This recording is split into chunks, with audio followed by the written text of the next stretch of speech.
Welcome in, SMITE fans, to the North American Grand Finals here at the SMITE Circuit Playoffs. Agro and Mifflin here to take you through what should be a phenomenal set up against Sleekness and the Winter Dogs. Should be a lot of fun. Sleekness, the number 4 seed out of the SEC, undefeated here this weekend. It's been an incredible run for them. And on Thursday, they took down this same Winter Dogs team, Mifflin, but a lot has changed since then.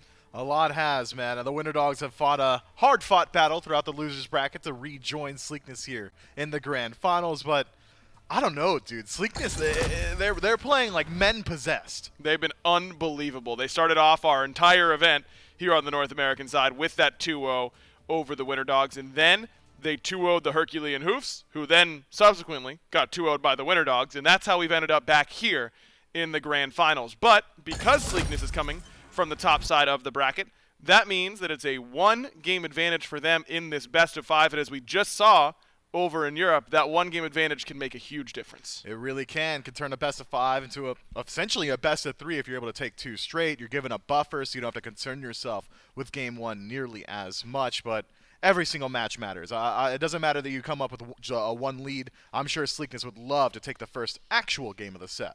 Getting off to a 2-0 victory, or 2-0 start rather, would be a difficult mountain to climb for the Winter Dogs. Needing 3 in a row would be difficult. But, I mean, both these teams have played at really, really high levels, just maybe not at the exact same time. Sleekness has been resilient through early games and then also dominant in early games at times. They've been able to weather some storms while still being able to turn around and get things going in the team fighting phase. I don't think there's been a part of the game that they haven't shown that they can dominate in. But we got to talk about the 2 stars, don't we? When you're talking about Sleekness at this particular event, it's Oath and Dude Man Bro 429, or his new nickname, Dude Man Goat 429. And as he said multiple times, do not forget the 429 when you put his name in your mouth. These guys have been dominate throughout the entirety of the weekend, in particular, because I have to, contractually. I'm going to talk about the jungler, Oath. I came up to him in the studio a little bit earlier today. I said, man, where was this play during the regular season? And he looked me dead in my eyes. He looked up and he said, Mifflin, I've had the top kills in the SEC all year. I've been here. You guys just have not noticed. And clearly, upset about it, has made a show this weekend. Yeah, he's made sure no one else is going to miss anything else he's doing because, man, he has been red hot. And this dual lane, I think, is the right place to bring it up. Dude Man Bro 429 and Quig have both been really solid so far during this LAN. I mean, this dual lane has become a legitimate win condition for Sleekness. They have been. Quig, though, I've got some couple concerns for finals. I don't want to see ESET support again, man. I know they won that game. I know it was clean. Well, he was like 0-7. Sure, lightning rod. And they were using everything on him. Fair enough, man. Look, all right, you tell me. You've got a competitive career, I guess, if you want to call it that. Would you have liked to have had anyone play ESET support on your squad? Did you see my support? I love Chach, but God knows he wasn't hitting spirit balls. I was going to catch a stray, bro. Are you kidding me? Come What do you on. mean? You lined him up for me. It's not even my fault. I guess so. That's on me. Yo, Chach, sorry. Yeah, sorry, Chach, from both of us, I suppose. Sleekness has been doing it with some weird picks and bans that have made it look really, really fun, and a big part of that has been their coach, Renjaru. He's standing by right now with Dave for an interview. That's right, Renjaru, coach of Sleekness, standing by with me for the pregame interview. First and foremost, thanks for standing by with me. What is going right for you guys this weekend? Look, you're the 4th seed coming into this tournament. You've beaten the top teams in this tournament 2-0. You've kind of made a big run here for yourselves. You're in the winners bracket with a 1-0 lead. What's going right this weekend? I think it's a little bit of like Quig's picks. Sure. Like he's really playing picks that like no one else is playing. He was like hitting up the rank queues on the Smurf, just like practicing things, and it's working well for us. Yeah, ESET support, I guess, Yeah. is the new age look. Quig, I love giving him a shout out. I want to pick up where the desk dropped off a little bit there. Oath. Feels like Oath is playing kind of out of his mind here this weekend. Do you love giving, strategy picks and bans wise, giving Oath the aggressive playmaking style jungle picks? Yeah, I don't want to like go into like too course much not. detail about like how we draft, but like we basically just make sure he's on a god that he's comfortable on. Yep. Yeah, he's just like an animal in He's land. been playing well this weekend. Thanks to a lot of your strategy, I'm sure the Sleekness team Yeah. looking good. 1-0 advantage here in the grand finals. I'll let you get back into the player booth and get ready. We'll get back to the desk to start this one off. Yeah, I mean, Dave's absolutely right. It's been a large part due to this dual lane and these picks. And as Renjaru just said, Quig, whether it be on Circuit, ESET, whatever it is, he's looked really, really strong. I think Winter Dog's likely going to try and take some of those picks away. That's so unlucky, man. I'm just talking about how I don't like the E set. Renjaru blows up my spot during the interview. Well, that's why he's coaching the undefeated team. I suppose so, and that's why I'm casting. Right? Those who can't cast, and that's where I find myself. Look, I can't argue that Quig's performance has not been phenomenal. But I don't know, man. Maybe put him on a Geb or something. Yeah, Geb's open. Good luck trying to find a Geb in the open slot because, man, that god has been dominant in the few times he has been let through. On the other side, the Winter Dogs, this team has been doing it a little bit differently, but in a different way that Sleekness is doing it differently, if you're following my drift. It's been Assassin's mid the vast majority of the time for this squad. And Sybil on this Ares, I mean, you want to talk about support dominance. I couldn't believe that the Hoops were willing to give Sybil Ares as often as they did in their set. He shouldn't get it here. Completely agreed, man. Even J-Mac called for it mid-set, like, hey, start banning this Ares. It's been that dominant. He creates so much space. He's able to put himself in positions that I would argue, if it showed up in like one of my casuals or rank game, I'd say inting, but somehow just squirms his way out of there and sets up so much for his team. Sybil has been a standout performance, but it isn't just Sybil that makes up the bulk of this squad. You brought up those assassins out of mid. Benny Q been having a great weekend. He's been really, really strong and on different picks too. It's not just the Tsukiyomi in the set. Of course, he's played Sol, he's played Morgan Le Fay. Huge. But the Tsukiyomi's been the standout for him. I don't think there's any doubt about that. He has just consistently found these massive piercing moonlights that have made huge differences for the squad. On the right side of the map, Aquarius, feel like he's only playing Guardians. It's been Cerberus, Cthulhu, and Sobek, I think are his 3 picks for the weekend. And he's looked very, very good on all 3 of those. But I wonder if that singularity on where he's going only to that Guardian tab could come back to haunt the Winter Dogs. I'm not sure that it will because of how the Winter Dogs have been approaching that phase of the game. The laning phase has largely left Aquarius to his own devices, and what are the best gods to put on their own? Speaking from experience, things like Jingxian, things like Cerberus, these Guardians that can just sit in lane, they soak up farm, and then they eventually rotate into a team fight and act as a secondary support. Bro, imagine if Season 2 Worst had Cerberus and Cthulhu. It would have been over, bro. It would have been Curtains over. for the league. Curtains for the league. There's no doubt about that. And Aqua's making it look that way right now with his play. Kirmi also has been a big key, I think, to this Winter Dog success. I mean, playing with an assassin in the mid lane is going to change your role as a jungler, I think, and the way that you two have to interact together. But I thought that the synergy between Kirmi and Benny Q has been really impressive. It's, hey, you blinking in? Me too. Let's get in there. And it's worked out mightily well. Benny Q has been setting up from a range as well. I mean, when you talk about set, sure, it's that all-in engage, but Skewer is also a long-range slow, as is the first ability from Tsukiyomi. So Kirmi just waits for that poke to ring through, and when you've got a half-health mid laner standing in front of you, it's pretty easy to find some of those engagements. The Winter Dogs have been consistently impressing throughout this weekend. They just always seem to find a way, and let's see what happens in the picks and bans. This one should be awfully interesting. I think that this is maybe the picks and bans segment I've been most looking forward to this entire week, because Sleekness and Winter Dogs, as things have gotten weirder and weirder and they've gotten more and more comfortable pulling out these weird picks, I think it's going to change quite a bit. We'll see if those weird picks get addressed immediately in the bans, and it seems like a couple have. Sleekness take Ares off the table. No way. We're going to let Sybil keep performing on that pick, and Cirquette on the other side. That one's targeted directly towards Quig, and why stop with supports there? There's that meta one we were bringing up just a moment ago. Geb taken out. But doesn't it tell you a lot that Sleekness bans Geb themselves?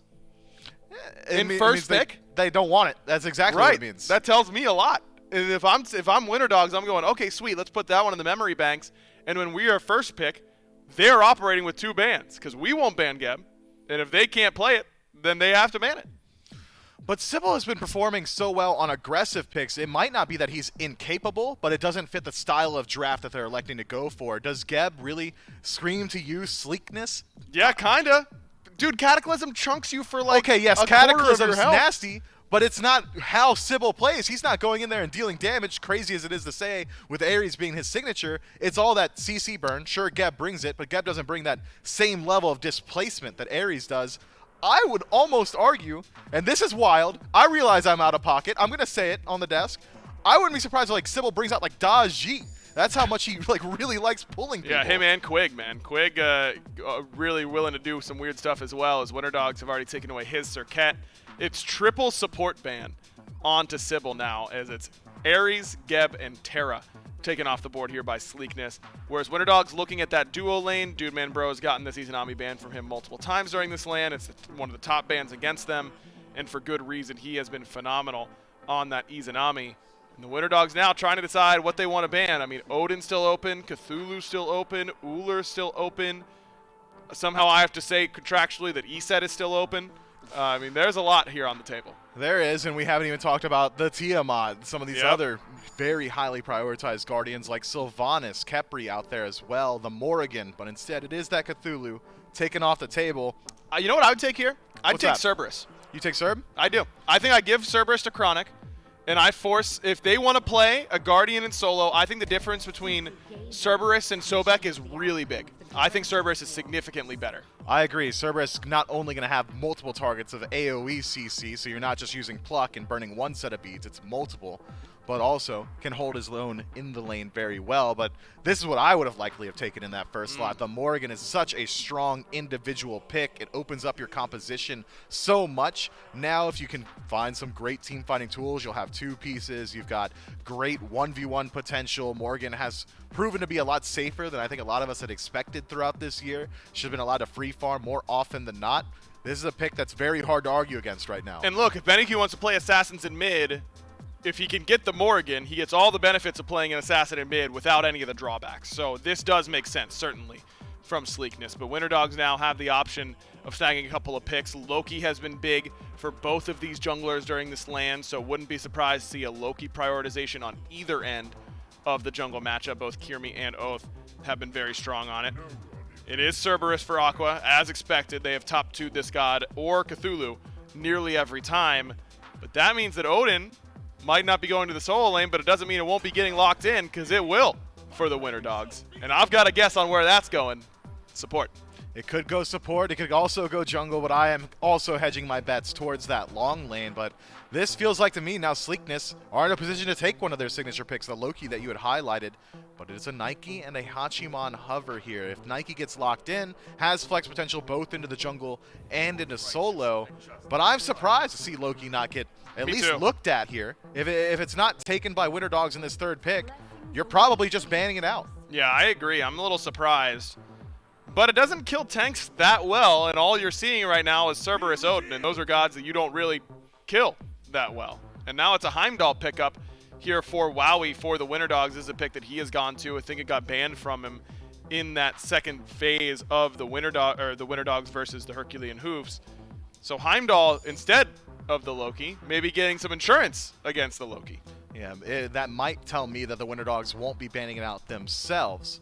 So if Sleekness want to, they still have it available, but then it's a Loki ban. All right. Yep. I've gotten emotional whiplash now multiple times trying to figure out which way these teams are going. Renjaru, the coach of Sleekness, said, we're not going to give away too much here. I thought they'd already given away their strategies by playing throughout this weekend, but instead, this is almost a completely different look at this squad. Yeah, very different look for them as they do take away the Loki. And 2 support bans, don't get confused, with the Kuzenbo and the ESET. Those are targeted. I hate that you are right in saying that. At Quig. And now, truthfully, I don't know what Quig is going to play, because I think we've only seen them for 4 games. So he's been able to play a lot of Serket, ESET, and he played a lot of Kuzenbo during the online phase. What's next for Quig? And I don't expect you to know. I certainly don't know. I don't think the Winter Dogs know. I don't know if Quig knows quite yet, because he hasn't locked it in. It is that much of a wild card now. But there still are like standard Guardians that you can expect to get taken out there. Yamoja still available. You could go towards things like the Khepri, but here's my stance, Aggro. If this event is scripted, Quig's taking Nox. That's all I could come up with. We saw a Nox yesterday inexplicably, and I will be. No, it wasn't good, Dave, off camera. It wasn't good that I didn't realize your mic wasn't live until I've already answered your question. No, it wasn't good. Thank you very much. Sleekness now with 2 picks, as they've got to figure out what Quig is going to play and what Oath will be locking in. It's Bacchus there, and that's a traditional Guardian. That's a Guardian. It's traditional insofar as this weekend and this weekend only. We hadn't seen Bacchus until this point. And only in Europe. This is his first pick in NA. So untraditional, I think, is maybe the right way to take it. Sleekness, though, have themselves an incredibly aggressive draft. Nike and Bacchus have the same level of engage. It's a leap with a knockup that has range damage to follow it up. Dark Omen, while a long-range poke tool, only going to help the burst damage of both this Nike and Bacchus. But Nemesis on the tail end, you got double ultimates there if you want to transform with the Morrigan. This is a all-in composition from Sleekness. They're not looking to take elongated fights. They need to win off the rip. Need to, because this Odin cage, I think, is going to cause them massive problems. I mean, Morrigan, Hachimon, Nemesis all really struggle with that Odin cage. This Erlong Shen pick, I've been wondering, where is Erlong? Because if this guy, if it's all about your 2v2 fighting and how well you can win your Assassin 1v1, Erlong dominates most Assassin 1v1s, I think, including up against Nemesis, because you have so many ways to interrupt that shield. I really feel like this Erlong pick has been absent for no real reason, and finally Kirmi takes it here for Winter Dogs, and I think it's perfect up against what they are up against. I think that Erlong almost falls off the exact same time that Mannequin Scepter did. Now that Bumba's Spear seems to be the flavor of the week for junglers, it helps you out a lot, and it helps Erlang Shen out a lot in his objective clear, but you've taken a significant hit in your early game damage output. You don't have that same ability that we saw from players like Layers during the playoffs, where he just walks in the mid, blinks in, turtle forms, and autos you thrice, and you're dead. I think Erlong still kind of does that. He still kinda does like that. Maybe 4 autos instead of 3? It's like 5. Okay, all right, and that's sure. nearly double. Then nearly double, and you're still dead. What options does the Morrigan have when she gets blink knocked up? Well, are we level 5? No. Not much. Yep, not much. Erlong puts you in a position where you have few options frequently, and that's what that character does very well.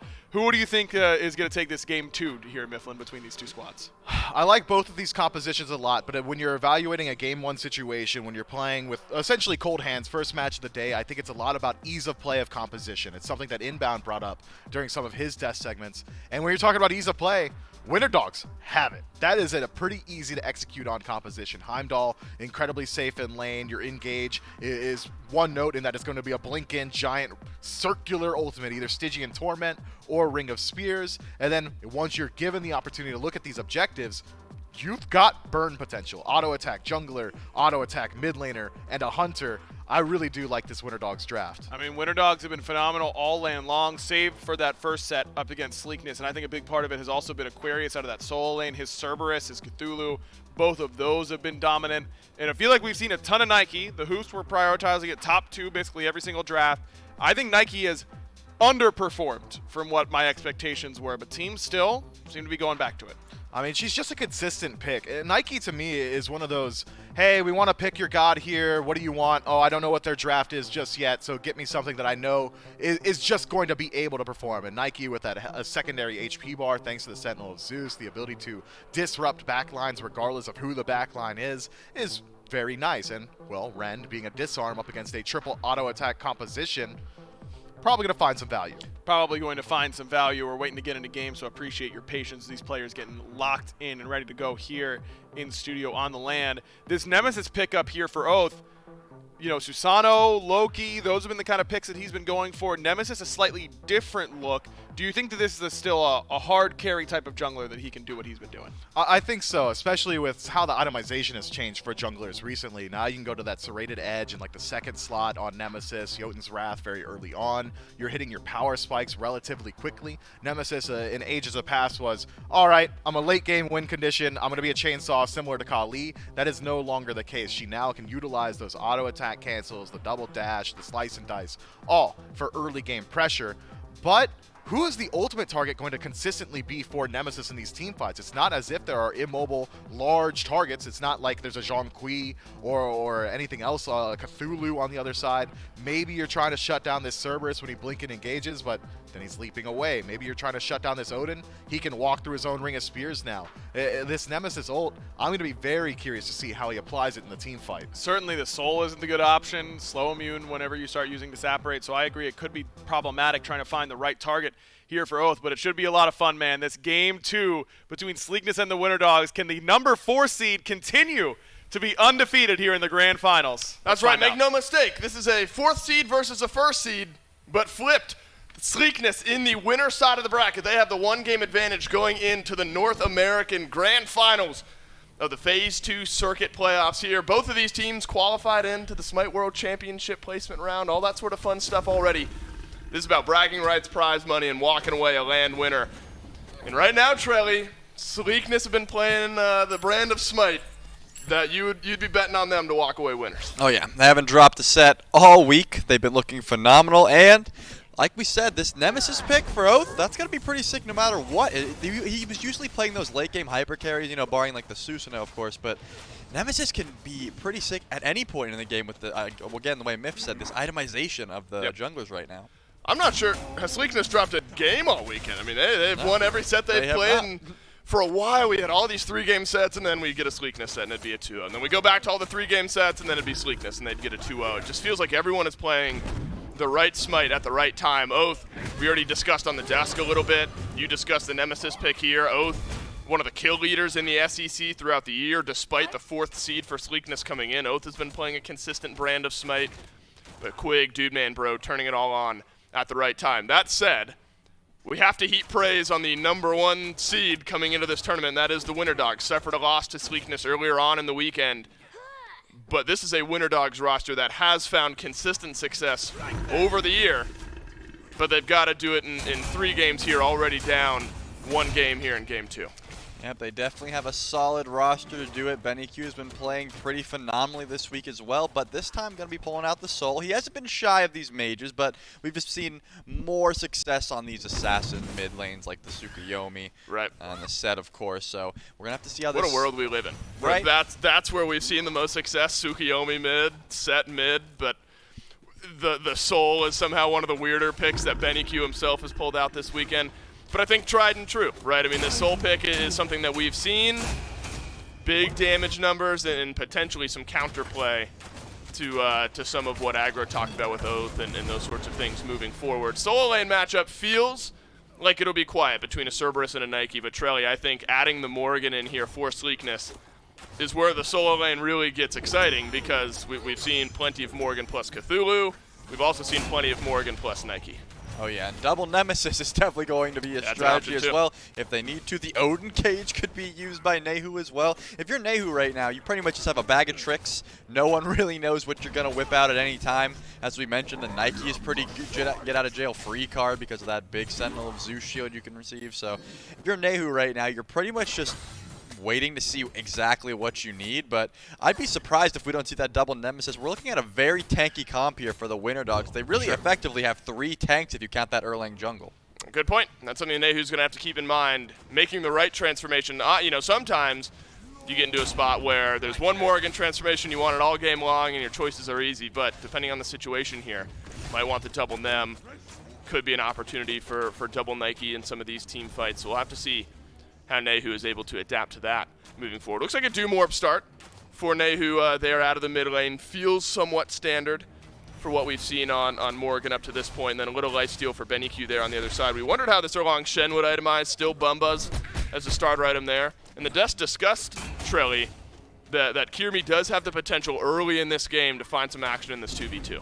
Oh yeah, I mean, Nemesis is going to have some struggles trying to fight an Erlang Shen this early, of course, because of, as Aggro said, there's a lot of ways you can interrupt that shield, and that's pretty much Nem's only strong suit in the boxing match right now. You don't really have any sort of itemization that's going to help you out in that regard, so you're going to want to shield as much damage as you can, get that heal back, and then slow and try to chase. But with Erlang, you don't really want to do that. I would say that Oath does not want to take these 1v1s in the slightest, kind of look for these ganks, and already Sybil is looking to try to find a cage over here as Kirmi helps him out, but looks like they are none the wiser. They're going to back off and just let that one go. What do we think about Odin in support? I feel like we had a conversation, and I'll hold this thought, because 3 have made their way over to Aquarius. First ult of the game from Oath. Stygian Torment out from Aquarius, but there is simply too much. Tower shot, no good. And Nehu will live on, and it was a Nike transformation early on. There was just way too much onto Aquarius there, and first blood over to Sleekness. Exactly. If you're Aquarius there, how do you prepare for that? You don't know what's coming. You know the Nem's coming. Benny Q is going to come over and try to get that blue buff down for his solo laner who just got ganked. But if you're Aquarius there, what can you really do? You don't know what the Morgan's going to be transforming into. You just got Divine Judgment by the Nemesis, and then a big Nike shield, and makes out with 1 HP. Really no sort of counterplay there. Once you leap, you pretty much sealed your own fate. But we can touch on this Odin pick a bit. I do kind of appreciate it more in the support role, because when you're in the solo lane, you can't really use that shield of the cage effectively, because you're only in that 1v1, maybe the 2v2 when the junglers appear. But when you're in this support, you can go mid lane, you can come over here and ult back into the duo lane if you find the jungler. There's a lot of different options here. The supports just rotate a lot more freely early game. I guess that's always the give and take, where maybe solo lane you might be able to itemize differently, but you get more active earlier on in the game if you're in that support role. So Sybil, definitely want to keep your eyes on in the early onset of this game, after Oath has already made his mark on the right side. And Nehu grabbing that first blood. You know, again, first blood, Mifflin likes to say it, first blood does not a lead make, it's what you do after that. But a nice little uptick of gold plus a Doom Orb. You could see more rotations out from Nehu, getting that Doom Orb online first. Oh yeah, Nehu getting that first blood is going to be huge. No way he could have finished that Doom Orb, and then otherwise, now he gets all this movement speed every time he clears the wave. When he's in that stealth, he's going to be even faster at this point. So if you're Aquarius, you're going to be holding those leaps and warding up. If you're over here in this duo lane, you also got to be watching out, because you never know what's coming. One more thing we can touch on here with that Odin pick, when you are in the support role, no one likes to start Phantom, because when you see Odin, you're like, he's in the solo lane, we're not going to see him for a while. In the support role, this is where no one's going to start Phantom. You have a lot more freedom with your cage, as opposed to if he was in the solo lane. You can wait till level 12 to pick up that Phantom. No one has it right now, and that's where Odin's going to be most effective.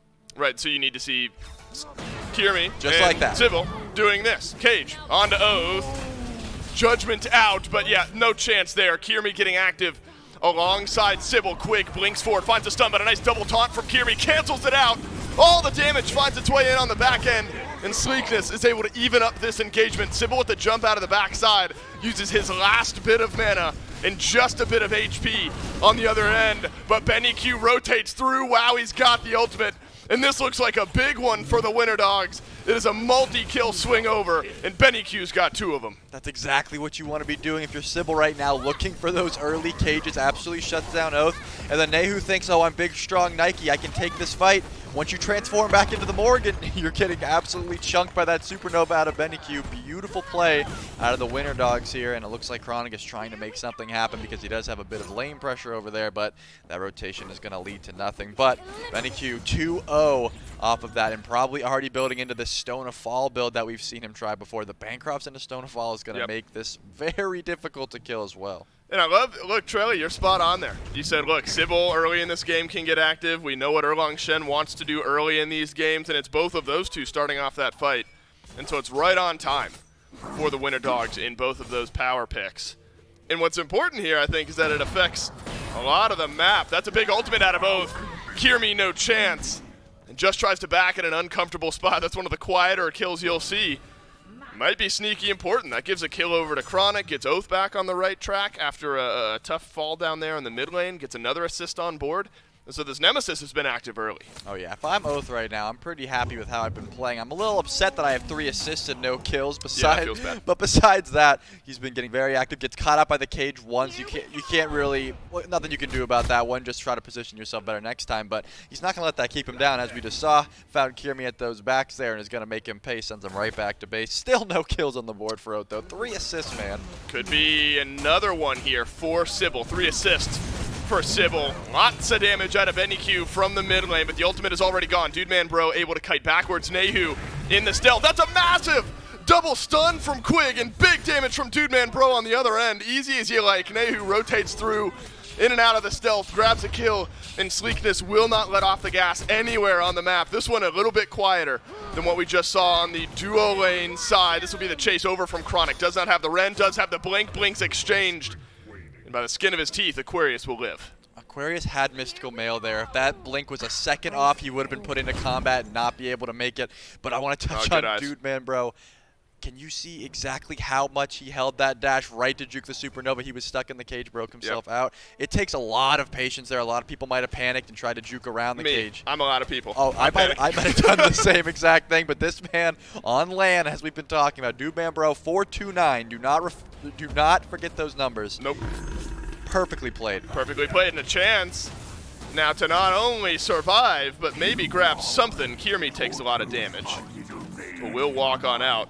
It feels like, look, you know, in some games this weekend, we've seen high pressure on one side of the map, and the other's just been left quietly. It feels like everywhere on the map right now has been affected. I mean, Aquarius, the only one without a kill or an assist on the board. But where has that brought us? Gold, nowhere. Experience, slightly in favor of the Winter Dogs here. And so both teams feel like maybe they're at the point now, Trelly, where anywhere on the map is fair game. A little bit of an experience lead in the mid lane for BennyQ, a little bit of an experience lead in the jungle for Oath. Outside of that, with 7 kills on the board, we're even 10.5 minutes in. Yeah, I'm still surprised Winter Dogs were able to find that triple kill, but the thing is, if they do not play off this Odin pick right now, that is where they're going to start falling behind. How they are doing it, Kirmi cannot be the initiator here. Sybil is going to have to find these big cages and initiate these fights. Kirmi has to kind of stay back on this early pick. You don't want to be the first one going in, and I do like how they're getting active here on this Pyromancer. No one's even close, so this is going to be a free objective for the Winter Dogs. Winter Dogs take this one cleanly. Can you answer with the Gold Fury? That's the question for Sleekness. No one's even close to the Gold no Fury one's now. close by. I wouldn't say slow, but it's not super fast. BennyQ's not going to be able to get in range. I was just holding my breath. See if that Supernova could make something happen, but the answer is no, so immediately traded out. Gold Fury for Pyromancer. Sybil not happy with that exchange, with his 2-level lead, and that's where some of that experience lead we talked about is lending itself. 2 levels for Sybil over Quig. Searching, and why not, right? I mean, we've talked plenty about this Odin and the need to be active and look for plays like this. You got a 2-level lead. Maybe you make it work. This would be a solo ult onto a Bacchus that could jump out. And so like Sybil a little bit more patient. Double Intoxicate on the back from Quig. Taunt in from Kirmi to cancel it out. The cage is down. But Sybil immediately chooses to leave. That's a bit of a separator here in this fight. Both carries were locked out of the engagement. Jump out from Quig, jump back in from Nehu, who becomes the Nike once again. Sybil is left all alone, and Dude Man Bro happy to send him into the grave. But it's a rotation in from both of the solo laners, but one of them is here quicker, and that's Aquarius. And Kirmi gets the kill set up by his Cerberus out of the solo lane. Nehu in and out of the stealth looking for the stun, won't find it. Big slow from Chronic. And that'll be the return kill for Sleekness. That's a huge rotation by Aquarius, making sure he gets there damage before, but this fight is still going on, and Dude Man Bro is looking for Wowie. Oh, but Dude Man Bro won't have the damage. Chronic will. That's a double. And we are brawling here 12 minutes in. Winter Dogs being chased underneath the tier 2 towers. Aquarius grabs the double kill. Knock up from Chronic. BennyQ left disapparating away, and this is chaos. And I feel like we're dead even there. It was a 1-kill lead for Sleekness going into that fight. Remains a 1-kill lead for Sleekness coming out. Aqua still has a lot of damage here, and the Mystical Mail is ticking away, but they are not going to fall. That just started with a crazy engage. The solo laners made it all the way over to this fight. Aqua getting there first was crucial, because I think if Chronic was there on time, that would have went a little bit more in Sleekness' favor. Aqua was able to pick up 2 kills there, put him down from that gank now. He's sitting 2-1, level 13. And I want to touch on Sybil. Already has Relic Dagger. These blink cages are going to be come up a lot sooner now. Yep. And now there's no objectives really to be contested. You're not pulling an FG at 13 minutes. So this next Fire Giant, that is where we're going to be seeing a lot of these cages come through. Sybil hasn't shied away from it. Now you can do it more often. Quig on the other side. Different look at his build. Sovereignty into Bulwark of Hope. And maybe, Trelly, you talk about Bacchus and how, you know, the kit is simple, but it's effective. But it's also, you know, sort of the same rotation. You belly flop in, you get the stun, you drop an Intoxicate if there are enough people. After that, you might be a good target. Maybe Bulwark of Hope early on in this build gives Quig that extra bit of survivability to keep playing aggressive. I do love the Bulwark pickup here, and if I would had to think, I would think Pridwin would be the option to go next. You have no sort of CDR right now. Bacchus does have some pretty long cooldowns, but Dude Man Bro is going to get blink caged already, trying to break himself out. Talk about CDR. Sybil throws the cage down once again, but we've seen this. The cage goes down, and then there's nobody immediately there for a follow-up. There's no big fight happening here. So a low investment ultimate there maybe from Sybil, especially when we've talked about the CDR and the ability to get that ultimate back up a little bit quicker. But look at a purple buff there from the Winter Dogs, unsuccessful, and Dude Man Bro will grab that one. Chronic uses his jump out. There's a little damage from Aquarius there, and there's a lot of damage in the mid lane. Blinks in, BennyQ disapparate out. Sybil has a little bit of mana. Not sure it's enough to jump away, and it's not. Jumping in is Quig, and Oath finally gets a kill on board, but Kirmi has been on points with the taunt so far this game. This is another one that connects onto a target here out of mid. Dashes forward, knocks up Nehu.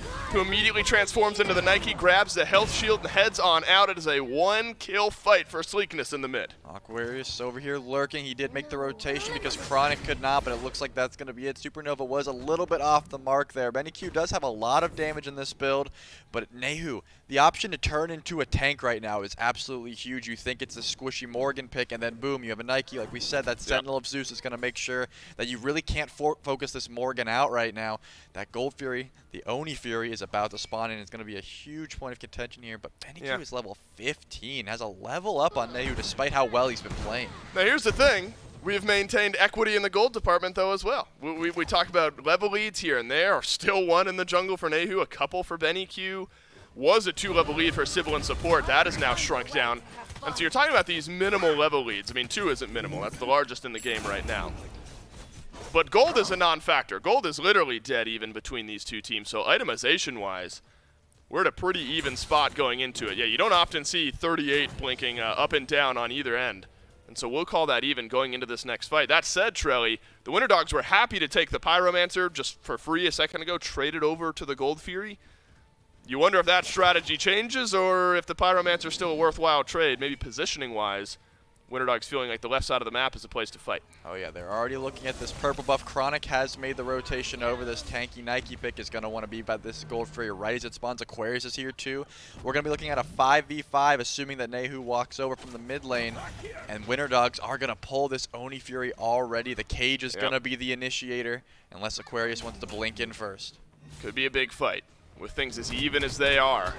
One sweeping fight one way or another makes a big difference. Oni Fury is half HP. Quig lets out the belch, but the Stygian Torment pulls 2 back in. Sybil is absolutely evaporated in the back line, and Quig finds a huge knockup on the other end of this fight. The Winter Dogs are scattering into the wind as Sleekness have delayed the engage. They've turned it around, and they've made the Winter Dogs run for the hills. It's 2 for now, looking like 3 around the corner as Kirmi de-transforms Rend on the other side, but once again a blink will save a kill from Chronic, and that is a massive re-engage from Sleekness. You get 2 kills and you'll grab the Oni Fury. Quig makes it out. He was absolutely dead. Hits a 3-man knockup into an Intoxicate, and then no one could look at him. They were too drunk. They had to walk away. Quig just walks out the back.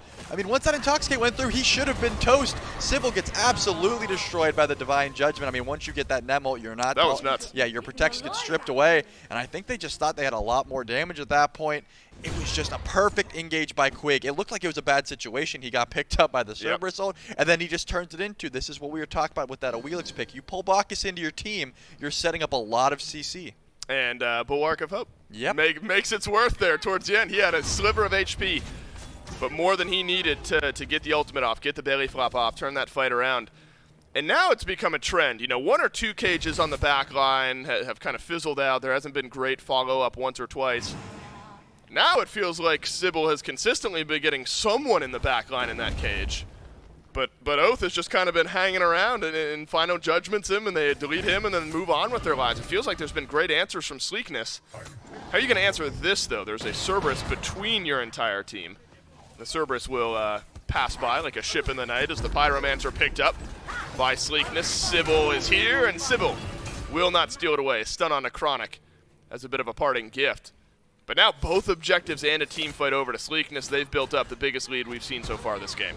Yeah, I would say that Sleekness has a pretty sick strategy right now of once we're trapped in the cage, this is our cage now. They're going to hold Sybil. They're going to take him out of the fight first. Now Quig hits that level 12 threshold. A Pridwin is online like we thought. And now there's a Phantom.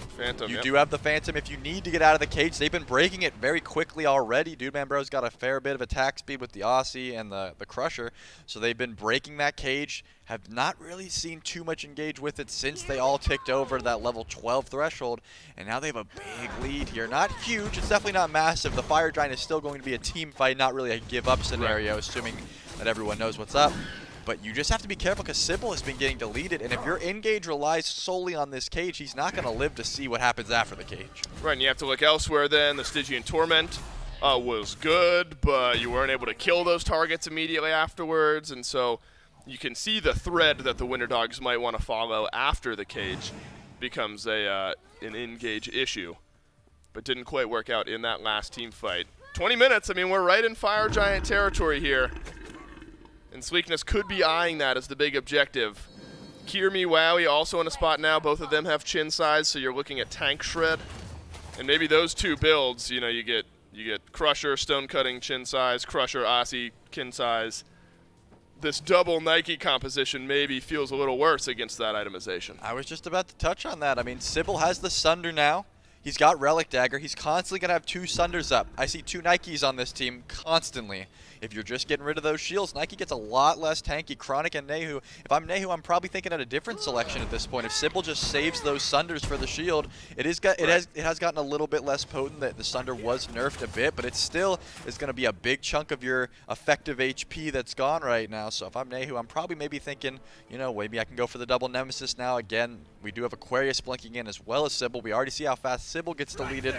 That is a big level differential, though. Level 18 to 13. I think Aquarius is a bit tankier than Sybil. Just a bit. Either way, the Divine Judgment is going to make sure that both of them are a lot squishier. Right, one of them eliminates a member of the Winter Dogs. A second one gives you what you'd think would be a 5v3 swing in a fight immediately. So that's something for Nehu to consider for sure moving forward. Still some other frontline options if you're considering staying tanky for Nehu.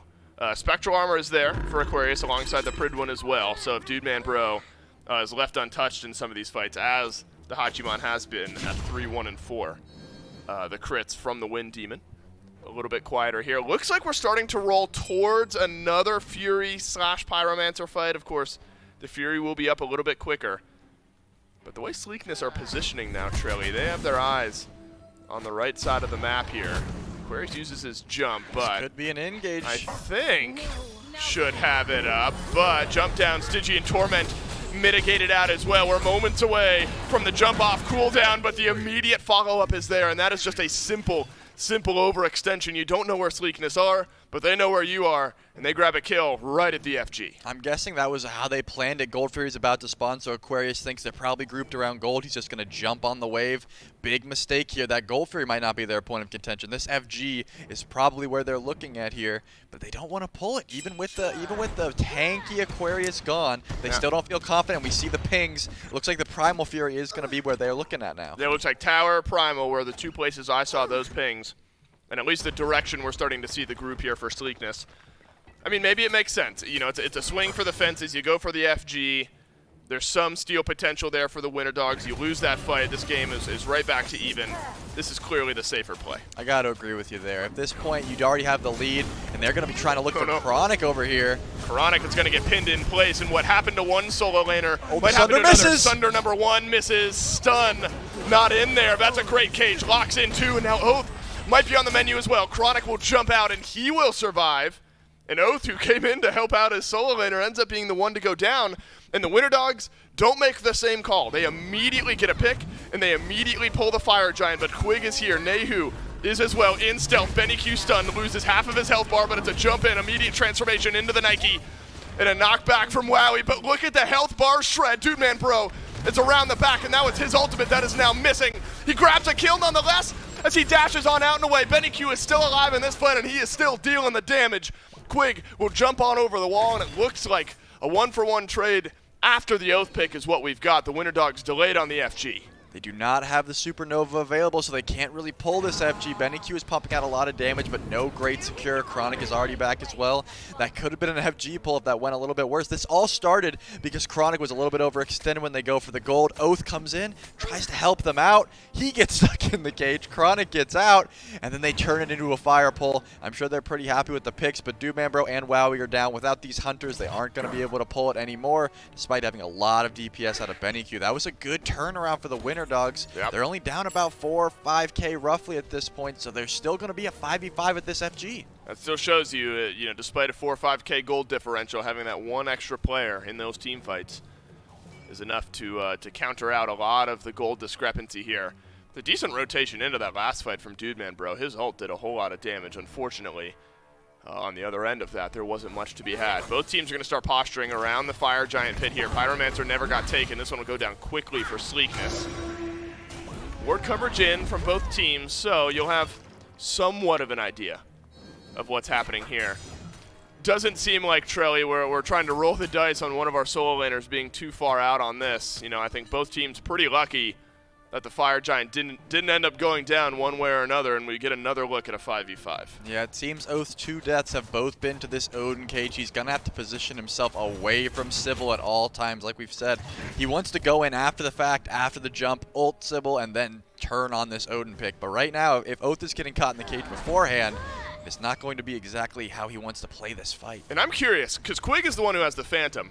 Is that a weird judgment call? Because what you want to do as a Bacchus, right, is blink, belly flop in, whatever. It feels like Quig is away from those cages some of the time, unless it's going to happen right around here, where Quig can find some value in the Phantom, maybe. Supernova down, Betty Q is gone, and he is the first death here in this fight. Stygian Torment finds a whole lot of nothing, and the Winter Dogs coming up with the same on the back end of this fight. Jump in is huge once again, and Nehu will shut down Wowie. Dude Man Bro's got a double kill. Sybil, the last one alive, and he will remain alive. How does Sleekness position? It's back to the FG. This is another initiation by Quig that's just absolutely flawless. He goes in, he gets these huge knockups for his teams.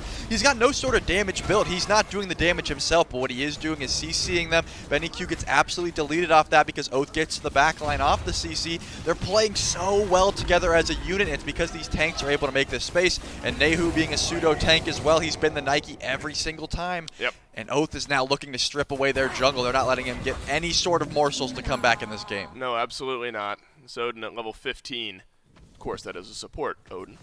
2 levels down to Quig, who has been impeccable in these fights. The damage charts were pretty telling as well.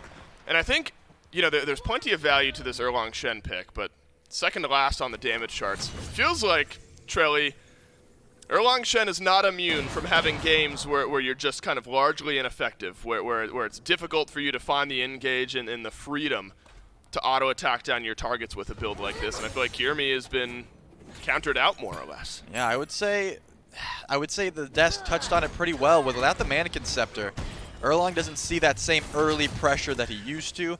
And now looking at their team comp, I mean, Erlang, who is he really able to kill? Maybe they picked it just for the 1v1 potential, but he has not got to 1v1 Right. Oath ever. The one time they fought, Oath picked him off at the back camps when he had no idea he was there. And then you can't really knock up Nike. She's got knockup immunity pretty much all throughout her kit. Bacchus as well can just immune the knockups. And you're not getting these 1v1s versus the backline because they are just they're playing so well. Their positioning is flawless. So Kirmi not looking too hot on this Erlang pick, but I think it's more because the draft doesn't favor it. Right. It's just been an awkward positioning issue for Kirmi throughout this game. It feels like Oath on the other side, if he's dropped his ult on the right target, you know, he's done plenty of damage, 14,000, but dropping the final judgment onto somebody tanky or a target that your team can turn to feels like all that Oath has been worried about, and he's just been alive, and with this ability-based build has been able to do plenty of damage on the other side of it.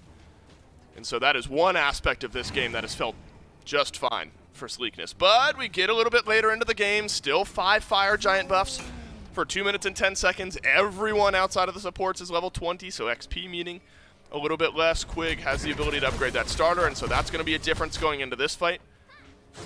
And so Sybil, a little bit behind that, will be able to upgrade his here shortly. Almost fully 6-slotted, though, or is Sleekness. Emperor's Armor for Chronic. You don't often see that, but that might help out with some of these sieges. Yeah, I'm looking at these builds here, and Sleekness is just pulled so ahead in this draft. Nehu with this ethereal staff is going to be also pretty crucial. Quig already starting with the blink onto Kirmi. It looks like they're going to go for a double Phoenix Siege. Oath gets stunned, but what's happening here in the mid lane? Double Nike is what's happening. Dude Man Bro into his ultimate. That avoids the Stygian Torment. There's just way too much jump back in from Sleekness. But Chronic is left alone. 2v1 in the mid lane. That means it's lopsided for Winter Dogs on the left. Surely you're winning this fight, right? No, Sleekness feel just fine in the 4v3. Oath and Quig around the backside of this engagement, and they are on the Titan. They're going to force the Winter Dogs back into their Titan room. Dash out from Oath. You've still got a minute left on this Fire Giant buff, and you've gotten both Phoenixes considered a Titan siege, but really what that did was pull the Winter Dogs back and open up the left side Phoenix. Oath is really just a wizard in the jungle. He knows exactly how much DPS he can put out. We saw him on the Alquang pick. Instead of helping his team with the Phoenix last time, he just went for the Titan. He has Bumbasphere. He has true damage. Same thing happens here. This time Quig's with him. They win that 2v1 in the mid. Then they just go to Titan. They don't even go help. They knew their team could win the 3v4. Maybe they didn't know. Either way, you start looking at the Titan. Everyone's got to back off. You get both Phoenixes for free. Now you get to reset, and you surely have full builds. But look at this. Winter Dogs are trying to chase them out. Whoa, maybe trying to catch out Sleekness on a reset. backing in a bad spot. I admire the look. Not much else has been going your way over the last 15 minutes or so, so maybe a play like this could be going your way. I don't see any wards on this side of the jungle for Sleekness. I mean, you are wondering, right, where the Winter Dogs are. Unfortunately for the Winter Dogs, Sleekness are just going to the other side of the jungle, and all of those backs will get channeled. Dude, man, bro, the closest to being on that side of the map. There was no buffs available. They Nope. had no reason to go. The purple's That's a good up point. now. I but want to it's go like- all the way to my purple buff. Yeah. That's a good look. That's a good look. Benny stole the red buff. They saw him do it. Now they're like, all right, why we go that way? The right side is where we're looking at. There's a tier 2 up. There's a Phoenix. If they wanted to set up an ambush, it should have been at speed buff. Great point. Yep, Great point. They tried what they could do. It didn't work out, and now they might get ambushed at these back camps if they are none the wiser. Oh, it looks like maybe Oh, here we Sybil go. channels his shield and his jump. Oath in. Big fight here that could give Sleekness game number 2. Sybil is melted away, and that has been happening all game long. Stygian Torment, it's great, but there is nobody else in range. Dude Man Bro's got a double kill. 2 Phoenixes are already down. Sleekness can smell the 2-0 lead in this set. Kirmi's got something to say about it, though. That's a taunt back through with the 9 turns blessing, and Benny Q drops the hammer onto Nehu, but Oath immediately back in with Dude Man Bro will give Kirmi a short, sweet taste of death as Wowie dashes back in towards his fountain, and Sleekness storm into the Titan room, and they are considering, they are looking, they are hoping that game number 2 goes in their favor. Benny Q and Wowie will have something to say about it. A burp out from Quig and a shield out from Chronic, and there is too much damage, there are too many numbers, and Sleekness take down Winter Dogs in game 2. Looking absolutely flawless there. Maybe just one dropped ability in that whole fight. Sleekness, just a dominant performance. They know exactly how to do it, and they get it done. The objective play was flawless as well. I can't praise this team enough. They are the 4th seed in this tournament, crazy. and they are just doing everything they need to. The Sleekness team is the epitome of playing your best Smite at the right time, right? Exactly. Where all phase long. I mean, struggled is a fine way of putting it. You've had a hard time against some of the top teams. You've beaten some of the bottom teams. You just skirt in to these Phase 2 playoffs, and now you're beating effectively everyone. This is the number 1 seed in Winter Dogs. That's down 2-0 now in this best-of-5 finals. Felt like Oath. I think you can highlight anyone on Sleekness, but I think Oath with those final judgments, the Nemesis pick, was really a thorn in the side of the Winter Dogs. Yeah, it seemed that they put a lot of stock in this Odin pick, and they knew exactly what to do with it. Oath says, give me that Nemesis last pick, and I'm going to Divine Judgment him, Yep. and he's no longer going to be a factor. After that, we break the shield and we run you down. My goodness, Oath was tearing apart Quig, or tearing apart the Odin rather in this game is what it felt like. Game number 2. Over to Sleekness, 1 game away from a sweep here in the North American Grand Finals. Can they get it done? You got to stick around to find out.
The Cinderella story continues for Sleekness. They are still undefeated and now just one game away from being the top seed coming out of this tournament and being the victors of the NA Circuit Playoffs. It's been an unbelievable run, and it continues here with a critical Game 2 victory over the Winter Dogs. Mifflin, now the Winter Dogs, forced to go into a reverse sweep situation, but we'll break that down in just a minute. Beforehand, I've got to let you know that we got a pumpkin carving contest going on.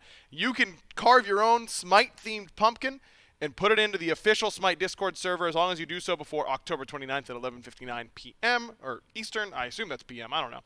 You can enter your chance to win some gems or a gift card. Remember, you can join by going !Discord in the chat or discord.gg/SMITE games. So, Mifflin Winter Dogs did a lot of things well in that game. I thought that they started to turn the fight there with a last little pick onto Oath by that Fire Giant, but ultimately this team fight from the Sleekness continues to be too good. Yeah, that's on me for bringing up ease of play, right? Of Yeah. course, Sleekness is bringing hot hands into this one. Oath may have gotten picked in that last team fight, but what happened for him to get in that position? He was deep in the back line. He'd already dropped 2 targets down to below 50% HP. He'd used the entirety of his kit, and he'd created space for Dude Man Goat 429 to do what Dude Man Goat 429 does, which is a lot of damage and a lot of last hitting.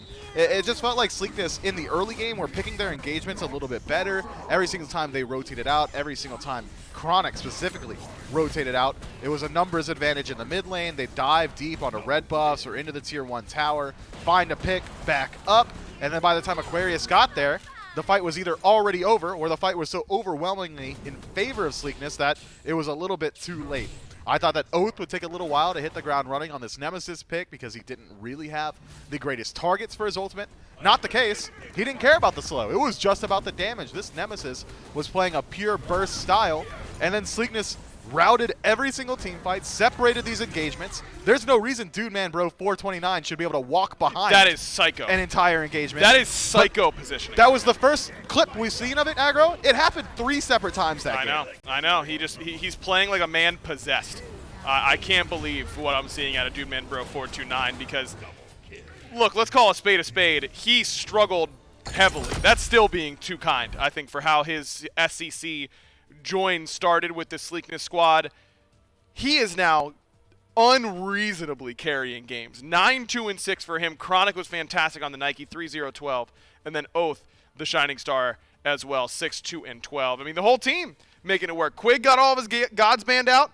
How about 0-2-12 or whatever it was with 9k damage and 31k mitigated on the Bacchus? Hey, late game Bacchus is just going to have inflated mitigated numbers, man. Chug is such a good ability. But Quig, obviously, being a little bit glib, he's earned his respect here, 0-2-16 for the support of Sleekness. These guys are so strong right now. I was talking to Meerkat in the lobby a little bit earlier. He said, yeah, Sleekness were bad. They were trash at the beginning of the season, his words. And they said, all of a sudden, they got really, really good. Almost a similar trajectory as some of these SPL guys, the Solar Scarabs, but finding a little bit more success in their individual leads. Sleekness, I don't know how you stop them, man. They're playing their own style. They're not necessarily concerning themselves with the standard meta. Traditional Smite knowledge be damned. They don't care. They're going to play their game, and their game looks really good. And they're winning. Let's see if they can complete the perfect weekend. Now just one game away from walking away from these circuit playoffs undefeated and holding their heads high as they head into the placement stage. Remember, both these teams are making it to the placement stage. It's money on the line, but it's a lot of money on the line. The winning team gets $30,000, so you definitely want to make sure you're finding that victory. The Winter Dogs this time around in that first pick position, and immediately they ban away that Morrigan. We didn't really talk about Nehu that much during the breakdown, but that's a fault of ours because Nehu played very, very well. He did, and not only is it the Morrigan banned out here, but we're going to keep in line with these Ares bans. They do not want to let that pick through, so Winter Dogs have to look elsewhere for their first pick selection. Izanami joins the ban column as well, so ADC pressure going to have to be earned this time around, unless Uller makes it through. And, you don't really have to earn it. Bladed Arrow does it for you. Yeah, you certainly have that option. Winter Dogs in the first pick position this time could try and change things around. I mean, Cthulhu being open could change things for them. It's a Nike ban, taking Chronic off of that, so 2 picks will have to change for Sleekness at the very least, based on these bans alone. And in this spot last time, Sleekness banned away Terra, trying to keep Sybil off of some of those great picks that he's really demonstrated so far during this LAN, and they're going to continue trying to keep Sybil off balance. I think that's the right way to go. Sybil being the standout in just about every single one of Winter Dog's sets up until this point means that you've put a giant target on your back in the grand finals. So has to go a little bit deeper into the God column here. But Cthulhu, a god that was banned out last time around, makes his way through. Descent into Madness, great team fight tool, has decent laning phase, not the best. Winter Dogs, they might have to dedicate some of their resources in the early game to making sure this Cthulhu doesn't fall too far behind. Odin is open. Remember, that's what Sybil played last game, but didn't end up working out too well for the Winter Dogs, and Sleekness now has the option of going that pick for Chronic if they so choose, as he's going to have to change up his selection. Serket is open, though, I was going to say, and this has been Sybil's tried and true, or excuse me, Quig's tried and true, and it is an Odin pick, we assume, for Chronic, and Serket locked in, we assume, for Quig. I love this. It's a great answer, both of these picks, that is, to Cthulhu. Serket applying that true damage and Descent into Madness means that you're stuck there, you're taking damage consistently while you're transformed, and if you are lucky on Sleekness, not only are you stacking that Serket ultimate, but you've also got him trapped inside the Ring of Spears. Barring a Phantom, Descent into Madness just gonna kind of fall by the wayside if that's the case. What's the response on the other side? Winter Dogs hovering Tsukiyomi in this slot. This is a pick that Benny Q has benefited from greatly in the past, goes towards a more standard ability style build, wants to utilize Soul Eater very early on for sustain in lane. But maybe more interesting is this low-key selection. It's a pick that you and I thought would be a little bit more contested in game one. Winter Dogs, they're back against the wall. They go back to the Trickster God. Wow, and they don't go Tsukiyomi alongside it. I mean, I really thought that has been the combo of the Loki for Kirmi, the Tsukiyomi for Benny Q. They decide to go the Hachiman, and I think that this is out of pure respect. Hold up. Huh? So Eset mid, or Serket jungle, Eset support. I can't believe that we have to evaluate this whatsoever, right? If we're talking about what might just be the best possible outcome, it's Eset mid, Serket in I think support, Nehu plays it. Odin and solo. But we can't just say this is the best case scenario. I think we have to evaluate history. And if history's any indicator, that Eset's headed for support. Yeah, I think it's certainly possible. We shall see as Sleekness take a look at Benny Q's God Pool. They ban away Persephone first, which is interesting to me. It's also interesting, I think this Hachiman pick is a call out on to Dude Man Bro, that you've only played Iza and Hachi this LAN, if memory serves me properly. Show us something else. He had a Heim game, I believe. I could be wrong. Maybe he played one Heim game, but just one. It's certainly been more of the Iza and the Hachiman. Show us something different. And no Tsukiyomi ban from Sleekness, or Set for that matter. Eset typically pretty good against these diving assassins. You drop Circle of Protection, you wait until they come to you, and then you're chilling. And Winter Dogs also not sure where this is going. Go with a Discordia ban. So they're calling the bluff. They're saying that this is likely headed for Serket Quig. jungle, Yes. Eset support. That's what they're saying. But that means that you're going to be, well, struggling a little bit to find some mid pressure. Like, what are you taking into mid now? It's not going to be a standard mage. Persephone a pick. Well, that you they just picked decided Dude to Man ban Bro's out. pick here, right? Yo, of course. Or not. Bro, I'm so sick of trying to figure out what Sleekness is doing, man. I'm sure Winter Dogs are saying the same thing. Dude, can we get a camera on Winter Dog's coach? He has got to be sweating bullets right now as Merlin gets locked in. There's your mid laner. You've got great objective burn potential, and you've also got the most weighted coin toss objective secure in the game. As long as circle protection is up, you can't lose objectives. It is just blanket misplay. And it's mostly base damage too. So going support Yes, sir. Eset doesn't really matter that much because it scales based on the damage that happens inside of the circle. So you can build full tank Eset and still secure objectives. You can.